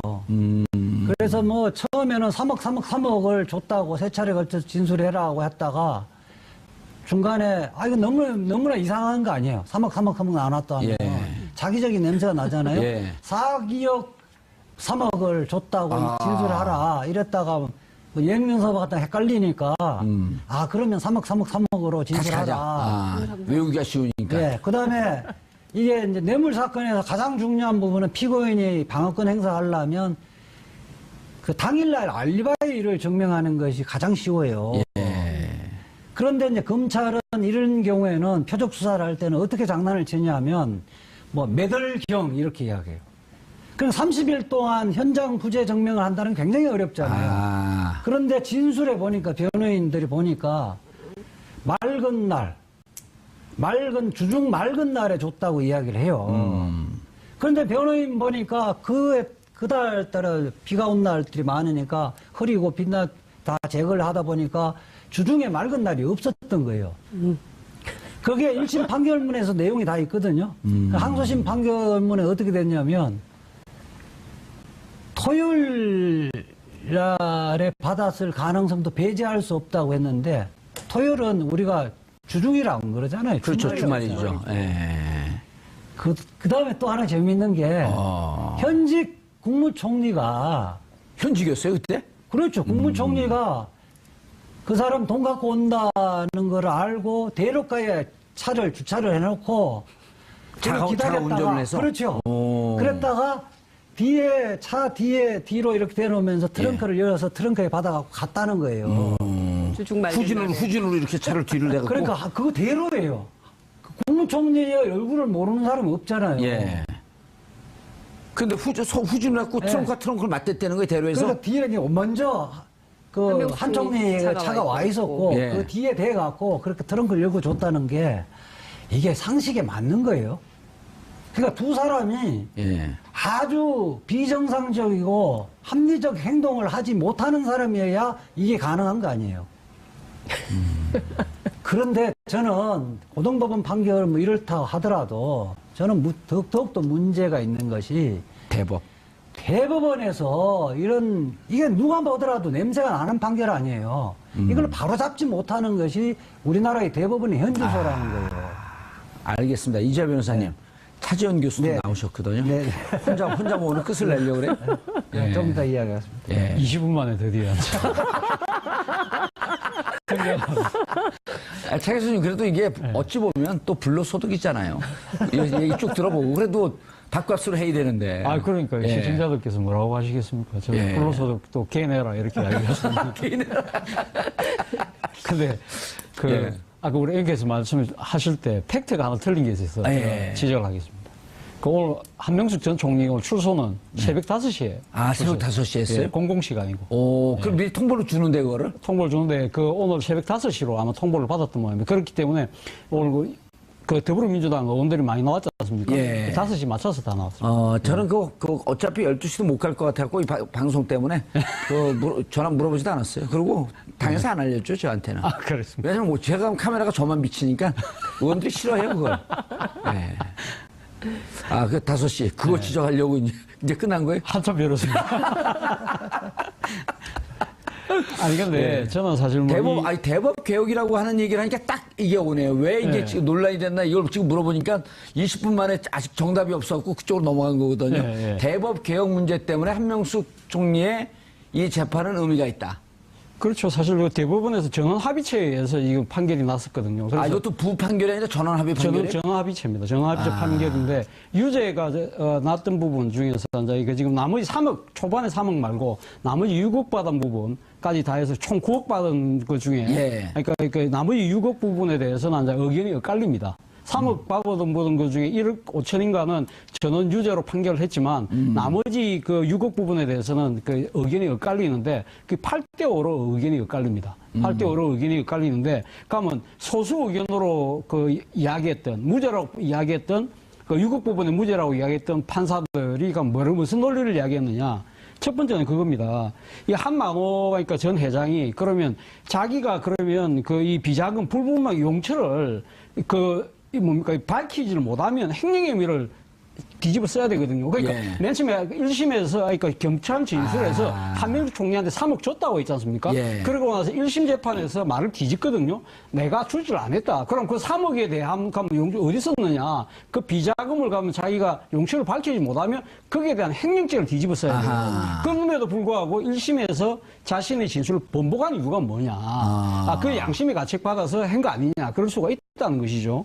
그리고 두 번째는 뭐냐 하면 조금 쉽게 정리하면 3억을 한명숙 총리한테 줬는데 줬다고 검찰이 진술을 했죠. 예. 진술했는데 1심 재판에서 아니다. 내가 그 검찰에서 주지 않았다. 그러니까 그 검찰에서 그 한 발언 자체가 나는 그것이 내가 잘못 발언한 것이다. 그렇기 때문에 이제는 바로 잡겠다면서 그래서 1심에서 무죄가 나왔던 근거가 바로 1심에서 검찰의 진술을 뒤집은 거거든요. 예, 검찰 그래서 진술을 뒤집는데 뒤집었기 한만호 때문에. 회장이 뒤집으면 자기 자신이 횡령에 3억에 대한 횡령은 또 자기가 책임을 져야 되잖아요. 그럼에도 불구하고 뒤집은 이유가 뭘까? 예. 거기에 대한 의문이 양심의 가책이 예, 양심이 있었다. 있었다. 그리고 또 한편으로는 검찰이 진술할 때 가면 왜 그렇게 진술을 했을까? 그러니까 5명의 소수 의견을 낸 그 대법관들은 판단하기를 아마 이 양반이 그때 이 경영권을 상실한 위치에 있었기 때문에 경영권을 되찾기 위해서 검찰의 수사를 협조를 자발적으로 했을 가능성이 있다. 그 것이고 또 세 번째는 뭐냐면 설득력이 있네요. 네, 설득력이 있죠. 세 번째는 또 뭐냐면 이 한명숙 총리하고 한만호 회장하고는 정치인이라는 거 말고는 별로 그렇게 가까운 사이가 아니에요. 그렇기 때문에 그런 상황에서 그 9억이라는 돈을 줄 수가 있겠느냐. 특히 현직 총리인데. 예, 현직 총리한테 그 9억이라는 돈이 그 한신 건영의 매출액의 6분의 1이에요. 1년 매출의 6분의 1이고. 한식은 조그만 회사예요. 조그만 회사예요. 그러니까 그리고 단기 순이익의 4배였어요. 그 엄청난 걸 줄 이유가 있나요? 그 부분에 대해서 의문이 생길 수밖에 없는 거 아니겠습니까? 그런 부분들을 이 소수 의견을 냈던 판사들이 대법관들이 지적을 했던 것이죠. 그럼에도 불구하고 그 8대5로 다수 의견이 채택됨으로써 유죄가 확정이 된 겁니다. 변호사들도 정리 안 된 걸 정리하시네. 그러니까 이게 이제 이상훈 대법관이 원래 소부에서 하잖아요. 예. 이상훈 대법관이 아마 주심 대법관이었는데. 그럼 처음에 2부에서 논의를 한 거네. 이상훈 그렇게 대법관이 2부에 했는데 했었는데. 그때 당시에 이제 박근혜 대통령이 검사 출신으로 박상옥 예. 대법관을 임명했잖아요. 박상옥 대법관 누구신지 아시죠? 박종철 고문 은폐 축소 사건. 네. 그때 부장검사인가 뭔가 했었죠. 담당 주임검사였죠. 그래서 논란이 많았었는데. 탁하면 탁하고 치지 억하고 죽었다. 예. 그래서 의견이 불일치해서 전원합의체로 갔는데 전원합의체에서 대법원장을 빼고 원래 전원합의체를 할 때는 제일 늦게 대법관 된 사람부터 의견을 이야기하잖아요. 예. 그래서 7대5가 됐는데 이제 양성태 대법관이 7의 손을 들어준 원래 거죠. 이제 다수 쪽에 가담을 하는 거죠. 그렇게 돼 있었는데 아까 소수 의견은 그 이야기예요. 뇌물에서는 허위 진술, 검찰에서 허위 진술할 동기가 분명히 있다. 허위 진술로 인해서 자신의 횡령 범위에서 축소시킬 수 있는 동기가 있는 거고. 그런데 1심에서 이게 자기가 더 처벌 받잖아요. 받음에도 불구하고 진술을 자기에게는 불리한 진술이죠. 한명숙 총리한테 사실은 5억, 3억 부분은 비서인데 빌려준 것이고 5억 부분은 딴 데 썼다고 이야기를 한 거거든요. 예. 근데 이제 여기서 비서하고 한명숙 총리하고는 좀 아는 관계예요. 한만호 비서하고는. 그래서 뭐 수표 이야기가 나오죠. 예. 수표 이야기가 동생의 전세 자금에 들어갔다고 하는데 거꾸로 이야기는 뭐냐면 현직 국무총리한테 뇌물을 주는데 수표로 주는 사람이 대한민국에 있을까요? 근데 그때가 어떻게 됐냐면 같이 이야기하는데 전세금을 늘려서 가는데 이거 며칠 있으면 이게 보험금을 만기돼서 찾을 수 있는데 보험금을 깨야 된다 하니까 내한테 돈이 있다 비서가 이야기하면서 그 1억을 준 거고, 그게 보험금 며칠 있다가 보험금이 만기가 돼서 또 수표로 준 거예요. 예. 저는 변호사 생활 20년 했지만은 고위 공직자에게 수표로 뇌물을 주는 거는 나 본 적도 없어요. 차라리 계좌로 주죠, 그러면. 아니면 카톡으로 사진을 찍어 놓고 주죠. 이런 거는 상식에 반하는 거죠. 그렇기 때문에 이제 이런 말씀하신 이런 정황들 때문에 여당인 더불어민주당에서는 한명숙 전 총리가 억울하게 옥살이를 한 거다. 그러니까 당시 2010년에 서울시장 후보였고, 그리고 2012년 대통령 선거를 앞두고 박근혜 후보의 맞상대로서 한명숙 총리만한 분이 없고, 그리고 당시에 이제 노무현 전 대통령 서거 때 그 조사로 굉장히 국민적 인기가 많았기 때문에 이른바 표적 수사를 통해서 이제 이를테면 박근혜 후보죠, 당시에 후보의 정치적 맞수를 제거한다. 거기에 정치검찰이 동원된 거 아니냐. 결국에는 대법원, 법원도 협조해서 정치적 희생양을 만든 것이다. 뭐 이런 얘기를 더불어민주당이 하고 있는 거죠. 사실 아까 이재하 변호사께서 말씀하셨지만 사실 그 한명숙 전 총리의 그 한만호 전 회장으로부터 그 금품수 수설이 터져 놓은 것 자체 시기가 아주 미묘합니다. 시기가 2010년 4월 9일 날 동아일보에서 처음 그 보도를 합니다. 예. 근데 바로 직전에 앞서 이야기했던 곽영욱 그 대한통운 회장으로부터 무죄 판결이 앉아 지금 1심에서 나오는 상황이었거든요. 그러고 나서 바로 그 다음 날 이 지금 동아일보 이 사건이 별건으로 지금 또 터지는 겁니다. 근데 왜 이게 터지느냐? 그러면 그때 한명숙 전 총리가 그해 6월 달에 있을 이 지금 그 지방선거에 서울시장 후보로 지금 출마를 하도록 돼 있는 상황이었거든요. 서울시장 그 후보로 그렇죠. 출마를 해서 예. 선거 내내 불법 정치자금으로 기소됐다라고 하는 그렇죠. 거죠. 당시 그렇죠. 그것 때문에 된 새누리당은 거죠. 계속 얘기했고 그때 그 표 차이가 0.6% 차입니다. 그러니까 1%도 안 됐었단 말이에요. 1%도 안 됐죠. 그러니까 그 일종의 상당한 그러니까 그 참여 정부의 그런 또 촉망받는 예. 뭐 여성 정치인에 대한 그런 견제도 있지만 당장 목전에 닥친 서울시장 선거를 이겨야 되겠다는 여건의 정치적 의도가 불순하게 개입됐을 가능성이 높다는 지적이 합리적으로 들릴 수 있는 근거가 되는 근데 것이죠. 정치적으로는 그것뿐만이 아니고요. 만약 2010년에 한명숙 총리가 서울시장이 됐으면 그 다다음에 그렇죠. 대선이 있잖아요. 대선까지. 총선과 대선이 그렇죠. 있잖아요. 네. 총선과 대선에서 가장 중요한 위치를 차지하고 있는 자리가 서울시장인데 네. 서울시장이 한명숙 그 시장이다라고 만약 가정을 하면 그건 뭐냐면 곧 또 노무현 정신의 부활이거든요. 그렇죠. 불편한 거예요. 노무현 대통령이 돌아가신 걸 빨리 잊고 그렇죠. 선거를 해야 되는데 2009년 돌아가시고 2010년 서울시장에서 이기고 그 열기로 2012년 총선, 2012년 대선까지 가면 정권을 뺏길 수도 있겠다. 그렇죠. 이런 분석까지도 사실은 정치적으로 가능한 거죠. 그러니까 그때 당시에 예. 특수일부장 예. 누군지 아세요? 잘 그럼 아시는 분인데 얘기를 해요. 묻지 말고. 그 김기동 그 특수일부장 예. BBK 검사 BBK 2인자. 예, 그 지금은 그 사법연수원 부원장으로 가 있는 사법연수원 부원장. 특수일부장이었고 이제 주임 검사는 임관혁 그 부부장인데 인간이 또 우리가 이름을 아는데요. 임관혁 지금 박근혜 정부 때 특수일부장 하다가 예. 잘 나갔죠. 예. 그렇게 하고 얼마 전에 지금은 계속 이름이 나왔었죠. 순천지청 차장검사로 내려갔는데요. 그렇게 하고 그때 당시에 검사장은 노완균. 노완균은 2013년 인간형은 몇 개예요? 뭐 기수는 잘 모르겠어요. 기수는 잘 모르겠는데 그 모르는 걸 당당하게 얘기해. 아니 중요한 부분은 예. 이 우리가 중수부를 폐지를 주장해갖고 중수부는 없어졌는데 이걸 보면 어떻게 표적 수사를 어떻게 하느냐 하면 아, 그거 재밌어요, 그런 게. 예, 표적 수사를 하려면 건물급 잡으려면 바로 수사를 하면 이 같은 경우도 한명숙을 이 별건은 다시 수사하려면 여론의 비난을 그 면치 못하잖아요. 이런 경우에는 특정한 한 언론에 그 단독 사건을 딱 그래서 여론의 힘으로 자기는 어쩔 수 없이 수사한다는 형식으로 취해서 수사를 해요. 그 두 가지 의미가 있죠. 여론의 힘을 빌려서 표 수사를 하려고 하는 경우도 있고 또 하나는 일단 여론에 흘려놓고 이게 뜨지 않으면 밀고 가지 간을 못하고. 보는 거죠. 근데 이 부분은 이미 한만호로부터 진술서나 이런 거 받아놓고 목적의식적으로 여론을 흘리는 거죠.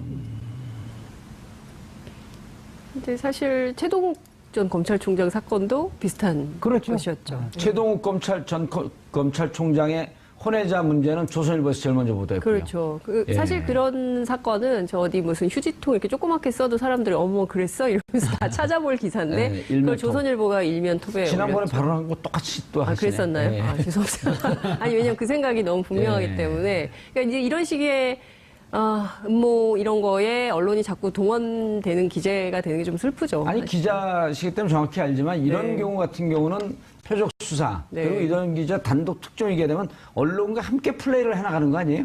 사실상 그렇죠. 그러니까 네. 이를테면 검찰에서 뭐 이런 게 있는데, 굉장히 관심 갖고 들여다볼 만한 사안인데, 그러면서 이제 간을 보면 이제 기자는 애가 타죠. 그래서 이제 계속 취재를 하게 되고, 그러면 이제 요만한 단서를 주면 그걸 가지고 기사를 쓰고, 그 다음에 이제 언론도 간을 보고, 뭐 이런 측면이 있죠. 저기 그 CG를 한번 올려주셔. 야당들이 반대를 하고 있는 이 문제 여기에 대해서 문제 제기를 하고 있는데 한번 보시죠. 집권당 대표가 사법부 권위 깔아뭉갠 것, 정권 잡았다고 사법 판결 뒤집는 것도 가능하다고 생각하는 것인가?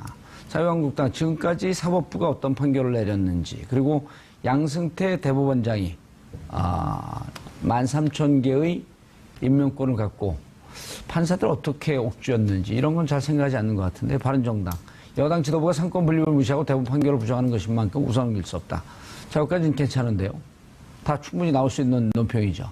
국민의당 사법부의 독립을 침해하는 무책임한 발언, 자기들만 옳다는 이분법적 사고의 전형. 이루고 호남 지역에서 지지를 받을 수 있을까요? 저는 이게 문제라고 생각합니다. 그러니까 대법원이 숱하게 예. 잘못된 판결을 함에도 불구하고 상권 분립이라는 그 외피 속에서 책임을 지지를 않고 있는 거거든요. 예. 비록 확정 판결됐다 하더라도 잘못된 판결은 성역 없이 지적을 해야 돼요. 이미 유죄로 확정됐기 때문에 우리는 논하면 안 된다? 이거는 상권 분립을 형식적으로 이해하는 거예요. 사법부의 신뢰도가 OECD 국가 중에 최하위예요, 우리가. 그러니까 국민들의 그렇죠. 사법부에 대한 불신이 사실은 칸을 찌르고 있는 거거든요. 예. 지금 검찰 개혁뿐만 아니라 법원 개혁도 해야 된다. 그리고 평판사들이 사실은 그 정치적인 사건 부분에서 윗선에 눈치를 봐서 제대로 판결 못 하겠다는 것이 70% 이상이잖아요. 예. 심각한 상태예요. 70%좀 나왔죠. 이상은 네. 아니었고. 예, 그것 좀 나왔죠. 그리고 오죽하면 전체 판사 대표자 회의가 100명씩 모여서 그 사법부가 독립성을 해치는 재판을 하는 이런 부분에 대해서 사법부 또 판사들에 대한 블랙리스트까지 있다고 하고 그렇죠. 오직하면 김명수 춘천지방법원장을 전격적으로 대법원장 후보로 지명하는. 그러니까 지금은 이제 옛날에는 정치 권력으로부터 독립이 중요했지만은 지금은 검찰 여론과 사법부의 수뇌부로부터 독립이 굉장히 중요하거든요. 예. 김명수 대법원장 내정자는 최근까지도 사법부 내부로부터의 독립을 강조했던 분이죠. 예. 그리고 대체적으로 지금은 뭐 시국 사건이나 예. 이런 부분에서 이념적인 성향을 갖고 있는 사건이나 이런 부분에서 판사들이 자유롭게 판결을 못해요. 예. 알겠습니다. 그런데 그때 당시에 2010년에 홍준표 당시 라디오 인터뷰에서 재밌는 얘기를 했네요. 1심에서 무죄가 날 것 같으니까 또 하나를 찾겠다는 것은 검사가 당당한 태도가 아니다. 이른바 이게 검사들이 피하려고 하는 별건 수사아니에요. 네. 수사하다가 안 되면 다른 거 찾아내는 거. 가장 비겁한 태도라고 이제 얘기하는 거죠. 정치적으로 수사를 그만두라는 게 아니고 부끄러운 짓 하지 말라는 것이다. 1차 돈 받았다고 5만 달러 받았더니 이게 무죄로 끝났으면 그걸 끝나야지 뭘 또 찾아낸 것이냐. 조작의 냄새가 난다. 이렇게까지 얘기를 한 거예요. 네. 그리고 별건 수사는 6월 2일 지방선거 끝나고 소환을 하든지 그리고 직접 수사를 하는 게 옳다. 그리고 언론에 이 사건을 노출시키지 말아야 한다. 홍준표 자유한국당 대표가 저 때는 민주당이었었나요? 아니 그때 사실 뭐 한나라 그때는 집권 여당 한나라당이지만 한나라당 내에서도 주류가 아니고 약간 비주류 쪽에 서 있었기 때문에 그 검사로서 검사 출신 검사 아니에요? 출신이고 예. 그렇기 때문에 그런 별건 수사가 갖고 올 수 있는 여러 가지 정치적인 후폭풍 이런 부분 다 우려해서 이야기를 한 것이죠. 근데 문제는 지금 이분이 지금 뭘 하고 계십니까? 자유한국당 대표 아닙니까? 예. 근데 오늘 논평 놓은 거 보십시오. 오늘 지금 그 사법부의 결정을 그러니까 지금 이 여권 지도부가 상당히 지금 무시하는 것처럼 그런 이야기를 하면서 강하게 지금 비판을 하고 있는 거거든요. 예. 그렇다고 한다면 이 처음에 당초 자체가 잘못 깨어졌다고 하는 것이 홍준표 대표의 생각이 지금도 맞다고 한다면 그런 식의 논평은 조금 자제할 필요가 있다. 또 하나는 생각이 뭐냐면 저는 그런 생각을 해봅니다. 그러니까 지금 그러면 한명숙 전 총리가 그럼 지금 대법원의 판결에 불복을 했나요? 다 살고 나왔잖아요. 예. 살고 나오고 그때 당시 판결에 대해서 그 부분에 좀 미흡한 부분에 대해서 지적은 저는 충분히 할 수 있다고 보거든요. 예. 지금 남아있는 절차는 또 있지 않습니까? 우리가 지금 대법원의 3심이 다 끝났다고 해서 모든 게 다 끝나는 게 아니지 않습니까? 왜 우리나라가 재심제도를 두고 있습니까? 대법원도 실패할 수 있다, 실수할 수 있다는 것 때문에 재심제를 두고 있고 실제 재심을 통해서 과거 권위주의 정권 시절의 잘못된 판결들이 뒤집어지고 있지 않습니까? 예. 그렇다고 한다면 이러한 부분들에 대해서 잘못된 부분이 있으니까 그 부분에 대해서 재심을 하겠다는 식의 그런 말조차도 못하게 만드는 건 저는 문제가 있다고 봅니다. 알겠습니다. 실제 이 사건 초기부터 그 당 안에서 저희들이 이제 취재를 해보면 이 사건은 어찌됐든 한명숙 총리가 징역을 살기로 마음을 먹었기 때문에 그냥 여기서 2년을 살겠다고 하셨다. 그러니까 중간에 뭐 이를테면은 뭐죠 가석방이나 이런 거 요구하지 않고 다 만기 출소하시고 그리고 나서 재심 할 수밖에 없다. 재심 요구할 거다. 이런 얘기를 사건 초반부터 얘기가 있었거든요. 그래서 이후에 한명숙 총리 측이 어떤 행보를 할지는 좀 지켜봐야 될 것 같아요. 그런데 그 이른바 이제 70년대 박정희 독재 정권 네. 시절의 인혁당 사건, 예. 그다음에 민초학년 사건, 예. 그다음에 난민전 사건, 네. 그리고 75년서부터 79년까지 김기춘 당시 공안부장인가요? 그 주도했던 23건의 조작 사건. 간첩 조작 사건 이런 것이 재심 신청해갖고 30년, 40년 만에 네. 무죄가 나오는 경우가 90%가 넘어가고 있어요. 그렇죠. 그럼 그때 당시에 뭐라 그랬냐면 박정희 공화당 쪽에서 네. 사법부의 판결과 권위를 존중해야 한다. 네. 삼권 분립해치는 거냐? 그런데 40년 지난 다음에 보면은 다 조작 사건이었단 말이에요. 그렇죠. 그럼 어떻게 봐야죠? 그때 그 주장했던 사람들 돌아가셨겠구나. 이 문제가 지금 일반인들 보면 예.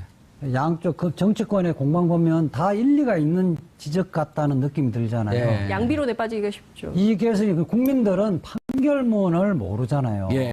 그래서 판결문은 공개가 돼줘야 돼요.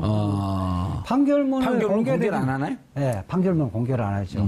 이 좀 주요 사건 같은 경우 판결문을 공개를 돼지면 이런 경우를 보면 내가 생각할 때는 무죄인데 왜 유죄를 했을까? 또 유죄인데 왜 무죄를 했을까? 자기 판단을 할 수 있는데 사실은 언론 보도라는 것은 대부분 검찰이나 법원발 보도거든요. 예. 실체관계를 모르고 이게 왜 또 민주당은 자기들에게 유리하면 그 칭찬하고 불리하면 뭐 문제 있는 판결이다 이렇게 이야기하느냐 이렇게 비난할 수도 있는 거거든요. 예. 그래서 판결문은 특별 실명 부분이나 개인 프라이버시가 있는 부분을 제외하고 예. 다 공개를 해야 돼요.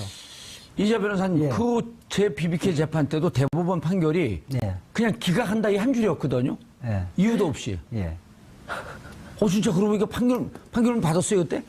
판결 받았죠. 그 SNS에다 좀 공개 좀 하시 그랬어요. 그 판결문 하여튼 그거는 생각을 해보고요. 이 또 전원합의체 판결 중에 5명이 예. 지금 현재 양성대 대법관 체제에서는 보수 1색이라고 그러잖아요. 예. 그런데도 5명이. 그나마 예. 그 5명은 제가 공개를 할게요. 그나마 무죄 판결에 가담했던 이인복, 이상훈, 김용덕, 박보영, 김소영. 비교적 그나마 합리적인 보수라는 사람은 무죄에 다 가담했던 거예요. 알겠습니다. 이 문제는 다시 대법원 개혁, 그 사법부 개혁의 문제로 다시 고개를 들어야 되겠다. 네. 알겠습니다. 한명숙 전 총리님 오늘 새벽 5시에 2년간의 형을 만기 사시고 출소했습니다. 출소하면서 하신 말씀이 새로운 세상을 드디어 만나게 됐다. 지난 2년간 고생하셨습니다. 그리고 3번의 그렇게 힘들다고 하는 여름 징역을 마치고 돌아왔습니다.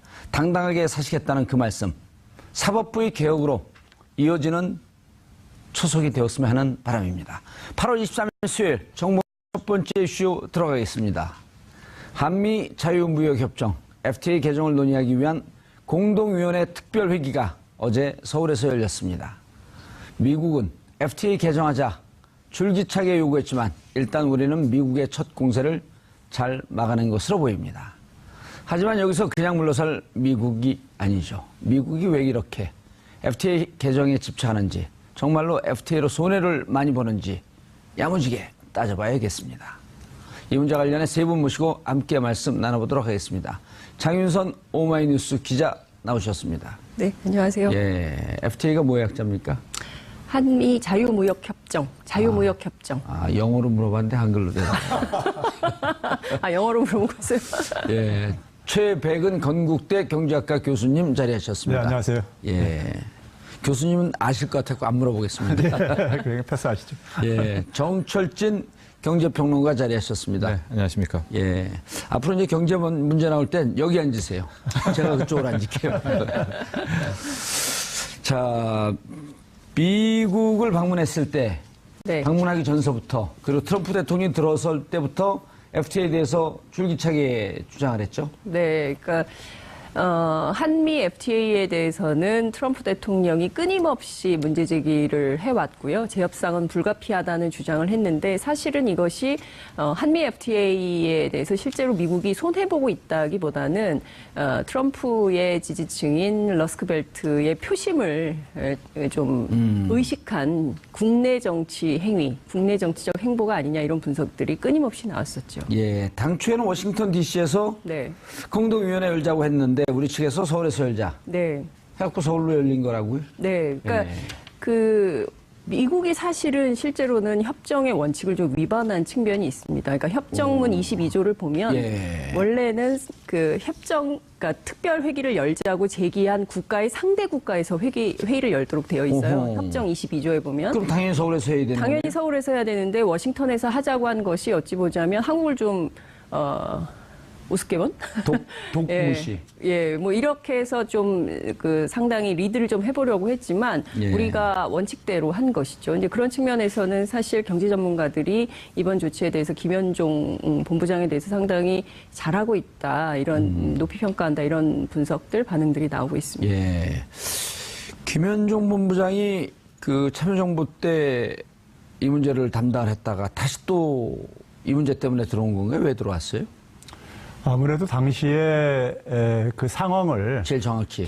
아는 사람이다 보니까는 예. 좀 일관성 있게 대응을 하려면은 좀 이제 아무래도 그 당시에 당사자가 예.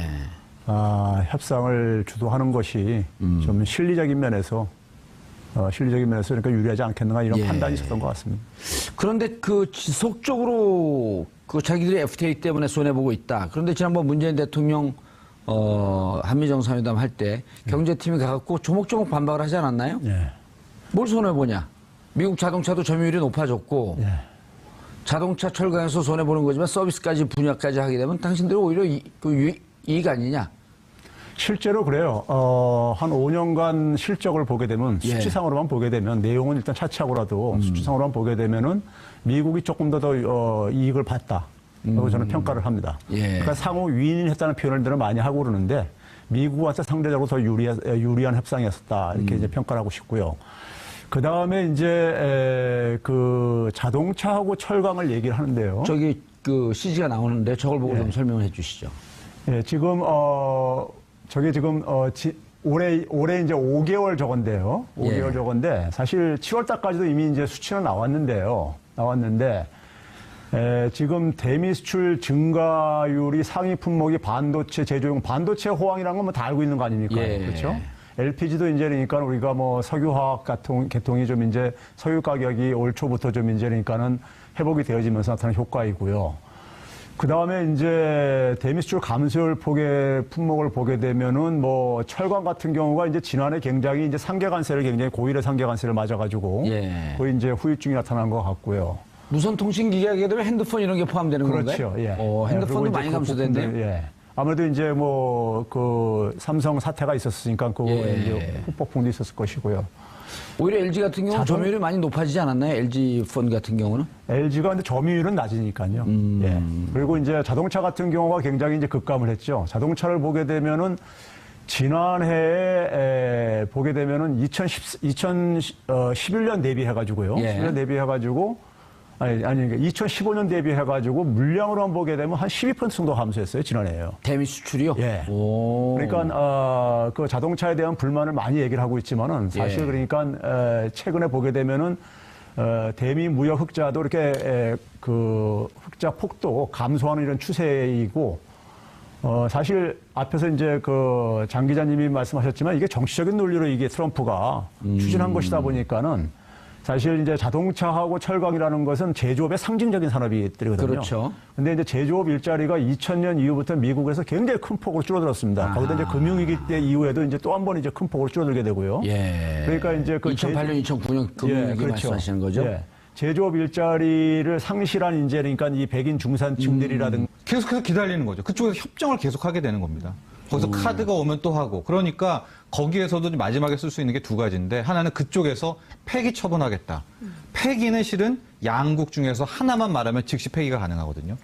거기 가능한. 근데 바로 폐기한 카드는 없지 않겠습니까? 그러니까 두 번째 카드가 폐기하려고 해도 미 의회에 가야 됩니다. 예, 인준, 예. 비준을 받아야 되는 거 예. 아니에요? 근데 미국 의회에서는 심지어 공화당조차도 잘된 협상이다. 네. 네. 민주당도 말할 것도 없고요. 이게 우리 국회랑 미국 국회도 똑같은 게요. 그러니까 미 의회 하원 중에 케빈 브래디 의원이라고 텍사스 쪽이거든요. 공화당입니다. 예. 근데 케빈 브래디는 오히려 한미 FTA가 좋았다라고 얘기를 해요. 텍사스는 그 미국 농업이 농업이잖아요. 많은 데 그러니까 아니에요? 예. 그쪽에서도 이 각자의 분야에 따라 러스밸리 쪽, 그 다음에 농업 축산업 쪽, 서비스가 집중된 쪽, 다 의회에서도 다른 목소리를 내고 있고 더 중요한 것이 한미 FTA 최종 도장을 찍은 게 누굽니까? 우리 국회. 그쪽은 미 의회입니다. 그러니까 이걸 재수정한다는 자체가 현실적으로 미 어렵다. 의회를 엄밀히 말하면 그 오소독스, 그러니까 그 권위를 스스로 좀 무시하는 측면이 있기 때문에 의회도 이게 굉장히 좀 망설여지는 겁니다. 그리고 또 미 의회에서는 그 트럼프를 일단 좀 무시하는 경향이 있잖아요. 그건 알 수는 없지만 어쨌든 공화당에서도 의견이 예. 나눌 정도로 탄핵 여론이 이게 어쨌든 지금 40%를 돌파해서 네. 이게 어떻게 될지 모르는 상황인데 그리고 한미 FTA라고 하는 것은 정말 그쪽에서 경제 전문가들이 있을 거 아니에요. 의원들 중에서도 다 따져보면 이것이 양국의 경제에 상호 도움이 되었다? 아주 모범적인 FTA다 이런 평가들이 나오고 있는 거 아니에요? 그리고 최근에 인종주의 때문에 더 입지가 줄어들지 않았습니까? 예. 그래서 최근에 월스트리트저널 자체도 한미 FTA를 재수정할 때 잘 따져보자. 즉 이게 철강 자동차만 미국에 있는 게 아니다. 당연히 농업도 있고 서비스 분야도 막대한데 이거를 걷어들이려고 미국 전체를 다시 한번 뒤흔든다는 게 이건 다시 한번 생각해봐야 이런 여론이 지금 생성되고 그러니까 있는 실제로 그 미국 의회뿐만 아니라 wendy 커틀러라고 저희 한미 FTA 협상 당시 수석 대표를 했던 사람도 뭐라고 얘기를 하냐면 그분 지금 뭐예요? 웬디 지금은 커틀러요. 뭐 하고 있죠? 웬디 커틀러 전 수석 대표를 했던 이렇게 훅 것밖에. 들어가면 다 몰라요. 네, 그러니까 지금은 잘 웬디 모르겠네요. 커틀러하고 친하세요? 아니, 안 친하죠. 만나본 적도 없습니다. 근데 이제 무슨 얘기를 하고 싶냐면 계속 트럼프가 무역 적자 얘기를 하고 있는데 실제로는 한미 FTA 탓이 아니라는 거예요. 그러니까 글로벌 경기가 침체된 원인이 그 얘기 굉장히 많이 크다는 나왔었죠. 것이죠. 예. 근데 이게 그러니까 한국에서 주장하는 것이 아니라 미국 사회 내 미국 의회도 그렇죠. 그리고 이제 실제로 당시에 그 협상을 주도했던 수석 대표였던 웬디 커틀러도 그런 얘기를 하고 있죠. 그렇기 때문에 이게 불리하다, 재협상을 해야 된다 이렇게 주장하는 것은 오로지 트럼프와 트럼프 행정부 관료들 뿐이라는 거죠. 이게 이 FTA 구조를 제가 좀 말씀드리고 싶은 건데요. 맞아요. 그런 게 중요해요. 예, 미국이 우리가 흔히 생각할 때 FTA 하게 되면 되게 우리가 경제 규모가 큰 나라라고 할수록 경제적 효과가 크다고 우리가 이렇게 대충 교과서에 돼 있습니다. 예. 그런데 미국이 FTA를 맺은 나라들을 우리나라 시청자들이 얼마나 알고 있는지 모르겠지만요. 예. 미국이 FTA를 체결한 나라들과는 공통점이 있어요. 중남미, 아메리카 대륙에 주로 많이 포진되어 있고요. 예. 그다음에 아시아에서는 이쪽 동아시아에서는 한국하고 싱가포르가 돼 있고요. 일본도 기숙만 아니죠. 계속했었죠. 예. 그다음에 이제 그 선진국가 안 하는 이유는 제가 잠시 말씀드릴게요. 그다음에 중동 지역에 이스라엘, 요르단, 모로코 정도가 되고 있고요. 이 정도입니다. 그럼 이들 나라들 공통점이 뭘까요? 지금 정치하시니까는 이 공통점 안 보이세요? 이 한국과 싱가포르는 예. 동아시아, 동북아시아의 어떤 거점 국가들입니다. 예. 그러면서 이제 시장 경제가 굉장히 발달한 나라들이고 급속도로 경제 발달한 성장이 나라들이고요. 이루어진 나라죠. 그리고 마찬가지로 중동에 있어서도 이스라엘, 요르단, 모로코가 그중에 거점 지역들이에요. 그러니까 미국은 대개 강대 국가들은요, 선진 국가들은 경제보다 안보 논리에서 접근을 합니다. 그러니까 한국이 그러니까 굉장히 중국에 대한 의존도가 높아지면서 지정학적 거점 국가. 예. 중국에 대한 의존도가 높아지면서 경제적으로 굉장히 의존도가 빠르게 높아졌잖아요. 중국에 대해서. 그러니까 2000년대 이후에요. 그러면서 이제 거기에 대해서 그 우려를 하면서 한국을 그러니까는 미국에 대한 영향력을 계속 유지하고 싶은 차원 속에서 한미 FTA를 서두로 추진했던 측면이 있어요. 그럼 그 저변에는 예. 아주 순수하게 아무것도 모르는 상태에서 질문하면 그 저변은 다소 경제적으로 자신들이 손실을 보더라도 정치적 이해, 군사적 이해, 전략적 이해 때문에 맞습니다. 맺을 수도 있다. 할 수도 있는 거죠. 그런데 그럼에도 불구하고 우리가 그러니까는 그러니까 우리가 이제 그 협상력을 뺏기게 될 경우에는 많이 양보를 할 수가 있죠. 이명박 정부 때 바로 이제 그런 재협상을 통해 가지고 뺏긴 부분이나 그런 부분들인데 그러면 미국이 선진국가 강대 국가들이요 큰 나라끼리는 잘 안 합니다. 왜 안 하는지 아세요? 일본하고 미국이라든가 일본하고 유럽하고도 오랫동안 했는데 잘 후지부진되면서 지금 진전이 안 되는 이유가 있습니다. 왜 그러냐면은 선진 국가들이라는 것은 자국의 산업에 그러니까는 독자적인 기술을 가지고 산업을 발전시키다 보니까는 자기들 기술 표준들이 다 있어요. 근데 이게 교육을 하다 보면 기술 표준이 충돌하는 경우가 있습니다. 자국의 표준을 그러니까는 하나에 적용하고 싶은 마음은 어느 나라는 다 마찬가지죠. 근데 이걸 서로가 수용할 수가 없죠. 그러다 보니까 이게 큰 나라들끼리는 잘 안 되고 있는 부분이 그런 측면이 있습니다. 일본 같은 경우는 일본 경제는 또 독특하게 자국만의 표준을 강요하는 그 주장하는 경우가 많잖아요. 그렇죠. 선진 국가라는 게 왜 선진 국가냐면 자기의 독자 모델이 있기 때문에 있습니다. 독자 기술이 있기 때문에 선진 국가인 거예요. 근데 이게 충돌할 가능성이 있는 거예요. 그러니까요. 그다음에 이제 두 번째는 뭐냐면은 미국이 그렇기 때문에 지금 공화당이든 민주당이든 간에 이게 잘 된 거라고 보고 있는 거예요. 그리고 이게 시간이 지날수록 효과는 그러니까 미국한테 굉장히 크게 나타날 수밖에 없습니다. 올해도 지금 7월 달까지만 보게 되면요. 우리나라 독자폭이 많이 줄었다는 거 아니에요? 우리나라 수출이요. 라고 치면 실제로 쇠고기 분야에서는 굉장히 손해를 보고 농업 분야에서는 굉장히 손해를 보고 그렇지만 우리가 큰 틀에서 국익 차원에서 FTA 그러니까 자유무역 협정을 맺어서 상호 호혜 원칙에 따라서 경제적으로 그렇죠 윈윈하는 이런 절차를 밟게 되는 것인데 그럼 오로지 미국에게만 이익인 협정을 우리가 해야 될 이유가 없는 것이고 오로지 한국에게만 이익인 협정을 미국이 할 이유가 없는 것이죠. 따라서 제일 중요한 것은 이번에 이제 재협상을 한다 하더라도 그 내용을 가지고 과연 이것이 적합한가를 국회 비준 절차를 통해서 확인을 하는 이것이 굉장히 중요한 걸로 보입니다. 교수님, FTA 맺은 것 자체가 상호 거래를 좀 활성화시키면서 양국의 경제 볼륨을 좀 키우자는 거 아니에요? 그렇죠. 예. 그런데 일방적으로 손해본다. 예를 들어 둘이 협정을 맺는데 우리가 일방적으로 손해니 재협상하자 그러면 이익 보는 측에서 그래 그럼 문제 우리가 손해볼 테니까 하자. 이럴 수는 없는 거 아니에요. 절차가. 그렇죠. 그래서 이제 지금 이제 지난번에 문재인 대통령이 미국에 방문해서 한미 정상회담할 때요. 회담할 때도 트럼프는 한미 FTA 개정하기로 했다. 협상하기로 했다. 재협상하기로 했다. 이렇게 일방적으로 발표를 하고 문재인 대통령은 아니다. 그런 합의한 적 없다. 뭐 이런 식의 이제 그러니까 서로 이제 신경전도 이렇게 오고 갔듯이요. 근데 저는 이 점에서 좀 이제 미국이 지금 요구하는 부분들이요. 지금 대개 이제 자동차하고 철강을 중심으로 이렇게 얘기되고 있잖아요. 얘기되고 있는데 이 부분을 좀 이제 이 부분에서 미국의 무역 적자 부분을 좀 해소시키려면요. 굉장히 무리한 수단이 동원돼야 돼요. 예를 들면 자동차 같은 경우 보게 되면요. 아마 기억들 하실지 모르겠는데 노무현 정부 때 한미 FTA 협정이 이제 타결되고 난 다음에 이명박 정부 들어가지고 후속 2차 협상이 있었었죠. 당시에 이제 자동차 부분을 조금 이제 그러니까 손질을 한 적이 있었어요. 당시에 자동차 부분 손질을 하면서 저는 이제 경제학자로서 굉장히 좀 이제 부끄러운 부분이 있는데, 자동차 부분 이제 손질한 부분과 관련해가지고 어떤 내용이 있었냐면요. 미국의 자동차, 우리가 모든 공산품들은 그 나라들마다 그러니까 공산품의 안전 기준이라는 게 있잖아요. KS 마크 이렇게 가듯이 소비자가 소비를 할 때니까는 안전이라든가 건강이라든가 이런 기준을 충족시킬 수 있게 이제 하는 게 있잖아요. 사고라든가 이런 부분 속에서요. 그런데 이제 배기량 기준과 관련해서요. 우리가 흔히 이제 이런 생각들을 합니다. 미국에서 만든 자동차가 미국 시민들이 그러니까 탈 수 있는 자동차는 당연히 미국보다 경제 규모가 작은 한국이란 나라에서는 당연히 그 기준이 다 선진국의 기준을 통과한 차니까는 이쪽도 그러니까는 문제가 없지 않겠냐. 문제가 없을 것이다라고 이런 추정을 하죠. 사고가 굉장히 팽배돼 있어요. 그러다 보니까는 배기량 같은 경우 보게 되면요. 우리나라는 굉장히 인구 밀도가 높은 나라입니다. 미국은 굉장히 인구 밀도가 낮은 나라입니다. 그렇죠. 면적이 굉장히 넓고 이제 상대적으로 적은 인구가 이제 분포돼 살고 있기 때문에요.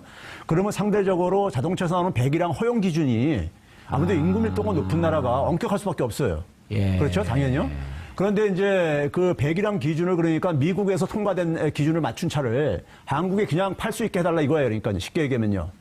이건 사실은 국민의 주권, 국가의 주권 문제죠. 건강권까지 침해한 그렇죠. 거 아니에요? 예. 그거를 그러니까 우리가 그 당시에 연간 2만 5천 대까지 허용을 해줬었는데 이번에 그러니까는 미국이 자동차를 아마 협상을 하면서 이런 부분을 또 그러니까 이제 그 요구할 가능성이 커요. 그러니까 2만 5천 대로 제한하지 말고 그러니까 무제한으로 하자. 그렇죠. 안전기준 면제 범위를 미국 자동차 모든 안전기준 면제 범위를 다 그냥 그러니까 한국에 적용해달라. 이런 식의 요구를 할 가능성이 있는데 이 부분은 사실 굉장히 말이 안 되는 얘기죠. 거꾸로 만약에 한국의 자동차 안전기준을 가지고 미국에서 마음대로 팔게 해달라. 하게 되면 미국 사회가 받아 수용할 수 있겠냐 이거예요. 이건 불가능한 얘기죠. 우리 안전 기준이 어쨌든 조금 더 엄격한 건 아닌가요? 아, 그렇진 않죠. 배기량과 왜 그러냐면 관련해서? 우리가 이제 운전석 같은 경우도 사람의 체형에 따라 틀릴 수 있고 그러기 때문에 공산품이라고 미국 해가지고 스타일로 상품되는 건 아니란 바꿔줘야 말이에요. 되는 거죠? 그렇죠. 직접 팔아먹으려면. 그럼 미국 소비자한테 적합하게 이제 상품을 만들어서 팔아야 되는 거죠. 당연히 여기에 그러니까요. 그런 것들인데 이제 그런 부분들을 이제 그러니까는 요구해가지고 이게 이제 그러니까는 요구하지 않으면은 이게 해소되기가 굉장히 어려운 부분이 있어요. 그럼 그럼에도 불구하고 미국에서 왜 이런 이제 그러니까는 주장을 하고 있냐 보게 되면요. 어저께 이제 무역 대표부가 얘기한 거하고 굉장히 심플하게 얘기했습니다. 두 가지를 얘기했는데 지난 그러니까 한미 FTA를 통해 가지고 무역 적자가 2배가 증가했다. 2배 증가했다. 그렇기 때문에 조속한 시일 내에 재협상 했으면 좋겠다. 예. 이걸 요청을 하는 걸로 이걸로 끝냈어요. 예. 우리 측은 거기에 대해서 그러니까 구구절절히 이렇게 뭐 설명을 하면서 예. 반박을 이렇게 이제 식으로 이제 했는데 제가 볼 때는 이 부분을 미국은 경제적인 논리로 이걸 풀려고 하는 것 같지는 않아요. 그러니까 문재인 대통령이 한미 정상회담 가가지고 6월 30일 날 한미 정상회담 공동회담에서 나왔던 얘기가 뭡니까? 한반도 문제에 있어서 그러니까 운전석을 우리가 갖겠다. 예. 그러니까 트럼프는 뭐라고 했냐면 계속해서 딴청 부리면서요. 한미 FTA가 불공정한 거다. 이런 얘기 했었어요. 예. 그리고 8월 초에 이제 문재인 대통령 휴가 돌아와서도 똑같이 마찬가지로 한반도에서 전쟁은 그러니까 있을 수 없다. 뭐 이런 식으로 얘기를 하니까는 예. 트럼프가 또 마찬가지로 한미 FTA 좀 재협상해야 된다. 이런 얘기를 했어요. 그러니까요. 동문서답식으로 이렇게 그걸 주고받았습니다. 서로 각기 다른 내용을 그 하면서 얘기는 둘이 대화가 되고 그 있었네. 얘기는 결국 뭐냐면은 예. 한반도 안보 문제를 가지고 아하. 안보 문제를 가지고 그러니까 한미 FTA를 그러니까 니네들이 좀 양보를 해달라. 예. 무역 적자를 좀 그러니까 축소시키는 부분을 그러니까 좀 해결해달라. 이 부분을 지금 관철시키려고 하는 이제 의도가 있지 않는가 저는 이렇게 생각합니다. 예. 정철진 평론가님. 그러면은 이제 지금 어제 1차 회담하고 지금 회담 계속 진행이 되는 건가요? 일단 종료됐죠. 일단 끝났죠. 종료됐고. 네, 각종 이제 입장을 했고 그 다음에 미국에서 뭔가 통보가 와야 되는데 그때까지 우리 이제 기다리고 있어야 됩니다. 그렇게 오고 만약에 우리가 그 재협상에 대해서 동의할 수는 없잖아요. 네. 동의 안 하면 어떻게 되죠? 상반기에 경제발 증가했다잖아요. 한 16% 이상이 증가했습니다. 7월 달까지요. 그런데 미국에 대해서 수출은 0.1%뿐이 안 증가했어요. 반면에 우리나라가 수입이 7월 달까지 한 20% 이상이 증가했는데 미국에 대해서는 22%가 더 많이 증가했어요. 오호. 그러니까 미국이 굉장히 그러니까는 지금 그 효과를 굉장히 크게 보는 겁니다. 경제가 우리가 회복되는 대미 상황이었어요. 수출은 아주 미미하게 늘고 미국으로부터의 수입은 크게 대폭 증가하고 늘고 있는 있고. 겁니다. 예. 그렇기 그럼 우리가 때문에 FTA 재협상하자 그래야 되겠는데. 그렇기 때문에 미국 예. 입장 속에서는 미국 산업계에서도 전반적으로는 이거를 그러니까 폐기하는 건 절대 수용 안 할 겁니다. 절대 수용 안 하고 이거는 그러니까 정치 군사적으로나 아니면 경제적으로나 전체적으로 볼 때는 미국이 절대 폐기할 게 아니기 때문에 제가 다른 방송에서도 이거는 그러니까 우리가 배수진을 쳐야 된다. 예. 날 갈 때는 그러니까 이거 폐기까지 우리가 선택수단을 가지고 예. 해야 된다. 벼랑 그렇지 않으면 끝장술. 미국은 이걸 절대 폐기할 이유가 없는 이건 협정이다. 그렇기 때문에 미국 입장 속에서는 트럼프가 할 수 있는 전략이라는 것은요. 기존 예. 협정을 근간을 그대로 유지하면서 철강과 플러스 뭐냐면 자동차와 철강에 철강에서 손을 보겠다. 철강 분야 같은 경우도요. 이게 제가 볼 때는 굉장히 복잡한 속내가 있습니다. 2002년도에 부시 행정부 때 미국의 철강 산업이 이 쇠퇴하기 시작한 건 80년부터 이미 그렇게 됐었어요. 예. USC요. 근데 2002년도에 관세를 30%까지 인상한 적이 있었어요. 당시에 그 인상을 해가지고 미국의 철강 산업의 종사자가 14만 5천 명입니다. 일자리가요. 그런데 당시에 30% 인상을 해가지고 그 철강을 원료로 삼는 자동차 산업이라든가 등등 관련 산업들 있잖아요. 여기서 일자리가 20만 개가 없어졌어요. 총 몇만 개 있었는데 철강 관련이. 철강 관련 일자리가 14만 5천 개인데 14만 5천. 철강 산업을 보호하겠다고 해가지고 관세를 30% 올린 적이 있었어요. 올리니까 자동차 부시가. 쪽에서 자동차랑 그다음에 철강을 원료로 삼는 많은 산업들이 있을 게 아니겠습니까? 예. 그 산업에서 20만 개가 일자리가 없어졌어요. 비용이 증가하니까. 철강 관련 일자리 다 없어지거나 마찬가지예요. 비용이 지금 그러니까 예. 그래서 미국 학계에서도 굉장히 그러니까는 잘못된 정책이다 하고 있기 때문에 그렇기 때문에 철강에 대해서도 상당히 이게 그러니까 이게 반발이 내부적으로도 이해관계가 복잡하고요. 단지 자동차 같은 경우도 이제 우리나라 이제 대미 수출을 많이 줄어들고 있으니까는 예. 우리나라에 대한 수출을 그러니까 좀 늘리기 위한 늘리는데 좀 아까 도움이 되는 앞에서 지적한 이런 부분만 조금 더 추가를 하는 방식으로 예. 대개 이제 그러니까 요구하지 않을까. 그렇게 되게 되면 이제 의회에서 반대할 이유는 없는 거니까요. 그렇죠. 예.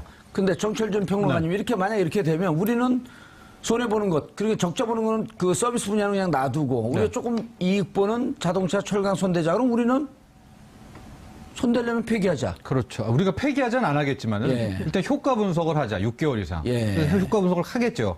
그 와중에 아마 치열한 준비 카드를 이제 분명히 들고 있을 거겠고요. 예. 철강 자동차도 뭐 산업 종사자분들 계시지만은 5년 후, 10년 후를 내다보면 이쪽 분야에 지금 중국이 장난 아니거든요. 예. 그러니까 결과적으로 뭐 이런 얘기 있습니다. 앞으로 7년 후, 8년 후 서울 시내 뭐 대부분의 중국차가 돌아다닐 것이다. 그렇기 때문에 아마 김현종 본부장 역시도 이것을 조금씩 내주더라도 그 다음 먹거리가 뭐냐. 서비스 분야 같은 거거든요. 예. 거기에서 상대적으로 뭘 가져올지를 아마 5년 후, 10년 후 내다보고 있다고 김현종 본부장이 얘기를 했거든요. 그 카드까지 준비하고 있을 텐데. 철강은 조금 자동차를 좀 내주고 서비스 분야에서 적자를 많이 보는 폭을 상대적으로 줄여나가는. 그렇죠. 이제 앞으로 법률 서비스 이런 것들. 예. 지금은 이제 통역이라는 게 뭐 시리즈도 있지만은 거의 이제 기계로 이제 되는 시장이 됩니다. 서비스 같은 경우에는 이제 언어 장벽 이런 게 없는 시대가 5년 있으면 바로 와요. 그렇기 때문에 거기에 대해서 아마 분명히 대비책이 있고 그러나 그걸 우리가 미리 꺼내놓지는 않죠. 그러니까 우리는 일단 지속적으로 현황 분석 하고 어제 브리핑 보면은 그 뭐 자료화면이 있으면 참 재밌는데 협정이 뭐죠? 이루어지지 않았습니다라고 얘기를 하는. 그러니까 항상 이렇게 했는데 협의가 안 됐다라는 것을 그렇게 큰 소리로 얘기하는 브리핑을 처음 김현정 봤거든요. 본부장이? 네, 예. 협의가 안 됐습니다. 불발이 됐습니다. 우리 입장에서는 이렇게 좀 불발이 되는 게 일단은 긍정적인 거죠. 그렇다고 한다면 일단 미국의 서비스 산업 종사자들은 또 자동차하고 철강을 내주고 네. 서비스 분야에서 우리가 적자 그 흑자를 좀 나간다고 한다면 그렇죠. 그런 재협상을 할 카드를 우리가 들고 나온다면 그쪽에서 또 반발할 거 아니에요. 그쪽 이익단체, 미국 이익단체는 우리보다 더 진짜 장난 아니거든요. 이게 들어가는 것이. 그러면 그쪽에서 또 반발이 있겠고, 그럼 거기에서 불협화음이 나오고, 아마도 이런 몇 수를 내다보면서 일단 묵직하게 끌고 가려는 전략인 것 같습니다. 실제로 미국은 로비스트가 굉장히 활성화되어 있기 때문에 예. 이익단체 간의 첨예한 갈등이 일어날 가능성이 굉장히 높고요. 더 중요한 문제는 그러니까 법률뿐만 아니라 그 서비스 시장을 개방하는 것도 사실 미국에서도 생각하고 있는 카드인 걸로 좀 예. 이해가 되고 있고요. 뿐만 아니라 농산물도 사실 우리가 쇠고기 굉장히 농산물 타격을 이기죠. 많이 받았는데 농산물 분야에 있어서 이제 추가 개방을 요구할 가능성도 있고요. 그리고 우리 측에서는 반드시 이것은 안 된다, 말도 안 된다라고 하지만 이를테면 뭐 원산지 검증을 해야 되겠다. 뭐 그리고 이제 스크린 쿼터에 대한 얘기도 나올 가능성이 있고요. 그리고 신문이나 방송 등 이렇게 미디어 분야 굉장히 활성화되고 있는데 이 분야에서 외국인 지분 투자를 허용해라. 뭐 이런 것들을 요구할 가능성도 굉장히 높다. 이런 얘기가 좀 나오고 있죠. 가능성이 있지만 이번에 그 27일 날 메이웨더하고 맥그리거하고 게임을 하는데 전 깜짝 놀란 게요. 그 두 분의 게임 하는 게 이제 세계적 관심사예요. 그리고 우리 방송에서 그런 거 해야 돼요. 메이웨더하고 맥그리거 누가 이길 것인지 그 UFC 그 해설가들 불러놓고 왜 그러냐면 거기서 그 메이웨더인지 맥그리거인지 메이웨더 같아요. 팟캐스트에 출연을 해요. 방송을. 팟캐스트요? 네, 팟캐스트에 출연하고 네. 이른바 공중파라고 하는 이런 방송 하나도 출연하지 않고 팟캐스트만 출연을 해요. 거기서. 그래갖고 내가 이러이러한 이유가 서민층들의 어떤 분노에 기대가지고 선거를 치른 이제 트럼프 입장 속에서는 이걸 이제 선거 전략으로 활용하다 보니까 한미 FTA를 이제 희생양으로 그러니까 이제 거론을 해왔던 것이고요. 그 연장선에서 이제 자동차와 철강을 얘기하고 있지만 사실 미국 자동차와 철강이 가지고 있는 문제는 경쟁력 저하 문제예요. 구조적인 문제입니다. 예. 구조적인 문제인데 이걸 그러니까 인위적으로 지금 그러니까 좀 뜯어 고치겠다고 지금 하는 게 사실은 상당히 이제 무리가 있는 하나의 측면이 있습니다. 예, 정치적인 논리로 접근하고 있다. 정철진 평론가님, 도널드 트럼프 대통령이 FTA에 대해서 한 해 400억 달러를 잃고 있다? 네. 맞는 얘기인가요?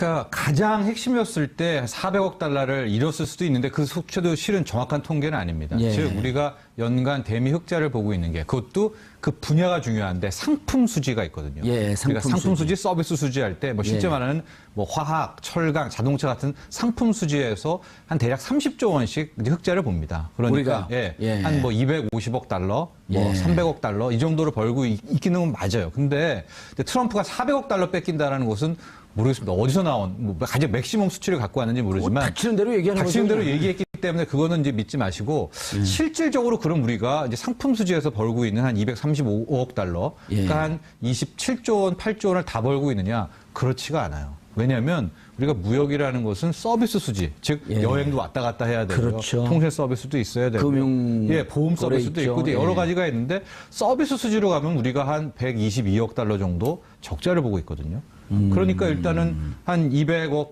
달러, 233억 달러에서 120억 달러 정도 빼야 되죠. 그 다음에 숨겨진 또 우리 아마 김현정 본부장이 히든카드 쓸 텐데 우리가 무기를 사옵니다.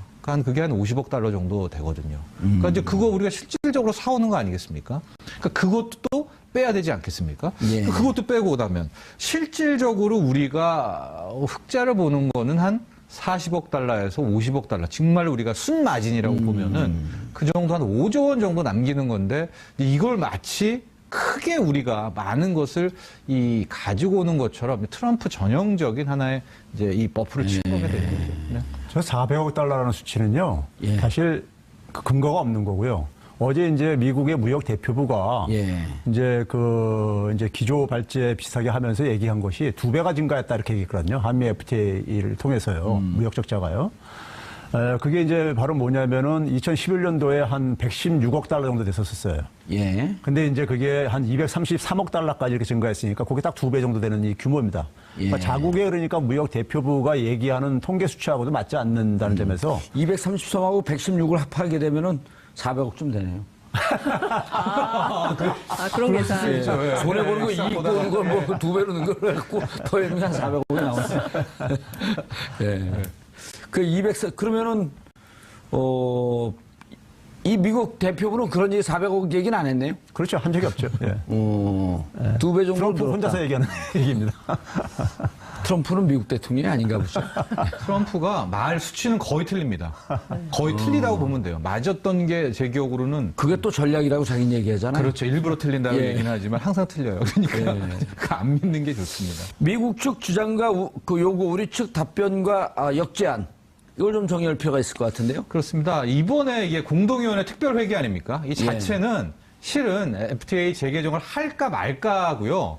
여기에 대해서 뭐 의제 발제 뭐 이런 것들은 이제 안 하는 건데 지금 계속 나오고 있지만 미국 측은 우리 때문에 적자가 2배로 늘었고 자동차 철강에서 크고 자동차 같은 경우에는 멕시코에서 들어오는 거 원산지 검증도 해야 되고 이거 바로 이제 이거 재개정에 들어가야 된다는 쪽이고요. 우리는 이제 협정 탓이 아니다 하고 실질적으로 한미 FTA가 그렇게 우리한테 유리하다면 계속해서 흑자가 늘어나야 되는 거 아닙니까? 예. 미국은 적자가 늘어나야 되고. 예. 근데 2015년, 16년 보면은 미국의 적자 폭이 빠르게 감소를 하고 있습니다. 아하. 그렇다는 거고 두 번째 상호 호혜적 이익이다. 서비스 수지 봐라. 우리가 서비스 수지에서 120억 달러 정도 적자 보는데 이거 왜 빼냐? 그다음에 협정문을 충실하게 이행 중이고 가장 네 번째가 중요한 겁니다. 실질적으로 이번에 우리가 공동위원회 모인 게 뭐 할래 말래가 아니라 한번 현황 분석을 해보자. 근데 저 분석 들어가면은 제가 봤을 때 2년에서 2년 반 걸린다는 거 아니에요? 그러니까 기본으로 6개월은 써야 되거든요. 최소 네, 최소 6개월이고 1년 쓰면은 내년에 중간 선거 아닙니다. 들어가는데 그때 되면은 굉장히 트럼프 뭐 제가 정치 전문가는 아니지만 바로 레임덕 들어가거든요. 그러니까 우리 입장에서는 저 조사를 꼭 이뤄내는 게 굉장히 중요합니다. 장 기자님, 중요한 게 자, 한미 FTA 재협상, 네. 그다음에 뭐 개정 여러 가지 네. 표현을 쓸 수 있는데 네. 절차는 어떻게 됩니까? 둘이 자유무역 협정을 맺은 거 아니에요? 네. 그럼 둘 중에 어느 일방이 이거 네. 손해니까 네. 개정하자라고 하는 등등의 절차가 있을 거 아니에요. 그 절차를 좀 설명을 해 주시죠. 그러니까 실제로 뭐 주장은 할 수가 있죠. 그러니까 예. 우리 측에 손해가 발생한다고 판단하면 그러니까 특별 회기를 열거나 아니면 1년에 한 번씩 열리는 공동위원회를 통해서 제기되는 현안에 대해서 이거 한번 다시 얘기해 보자. 협상을 예. 재개할 수는 있는데요. 그렇다면 이제 각국의 의회도 있고 또 관련해서 정말 우리가 그런 산업적 피해가 나는지 이익은 얼마나 되는지 따져볼 것은 따져보고 해야 되는 거 아니겠어요? 그래서 가장 중요한 것은 이제 국회 비준인 것이죠. 미국도 마찬가지고요. 그리고 이제 중요한 것은 이 자유무역 협정의 취지가 상호 호혜 원칙이에요. 그러니까 네. 이를테면 우리가 뭐 자동차 팔아서 돈을 좀 번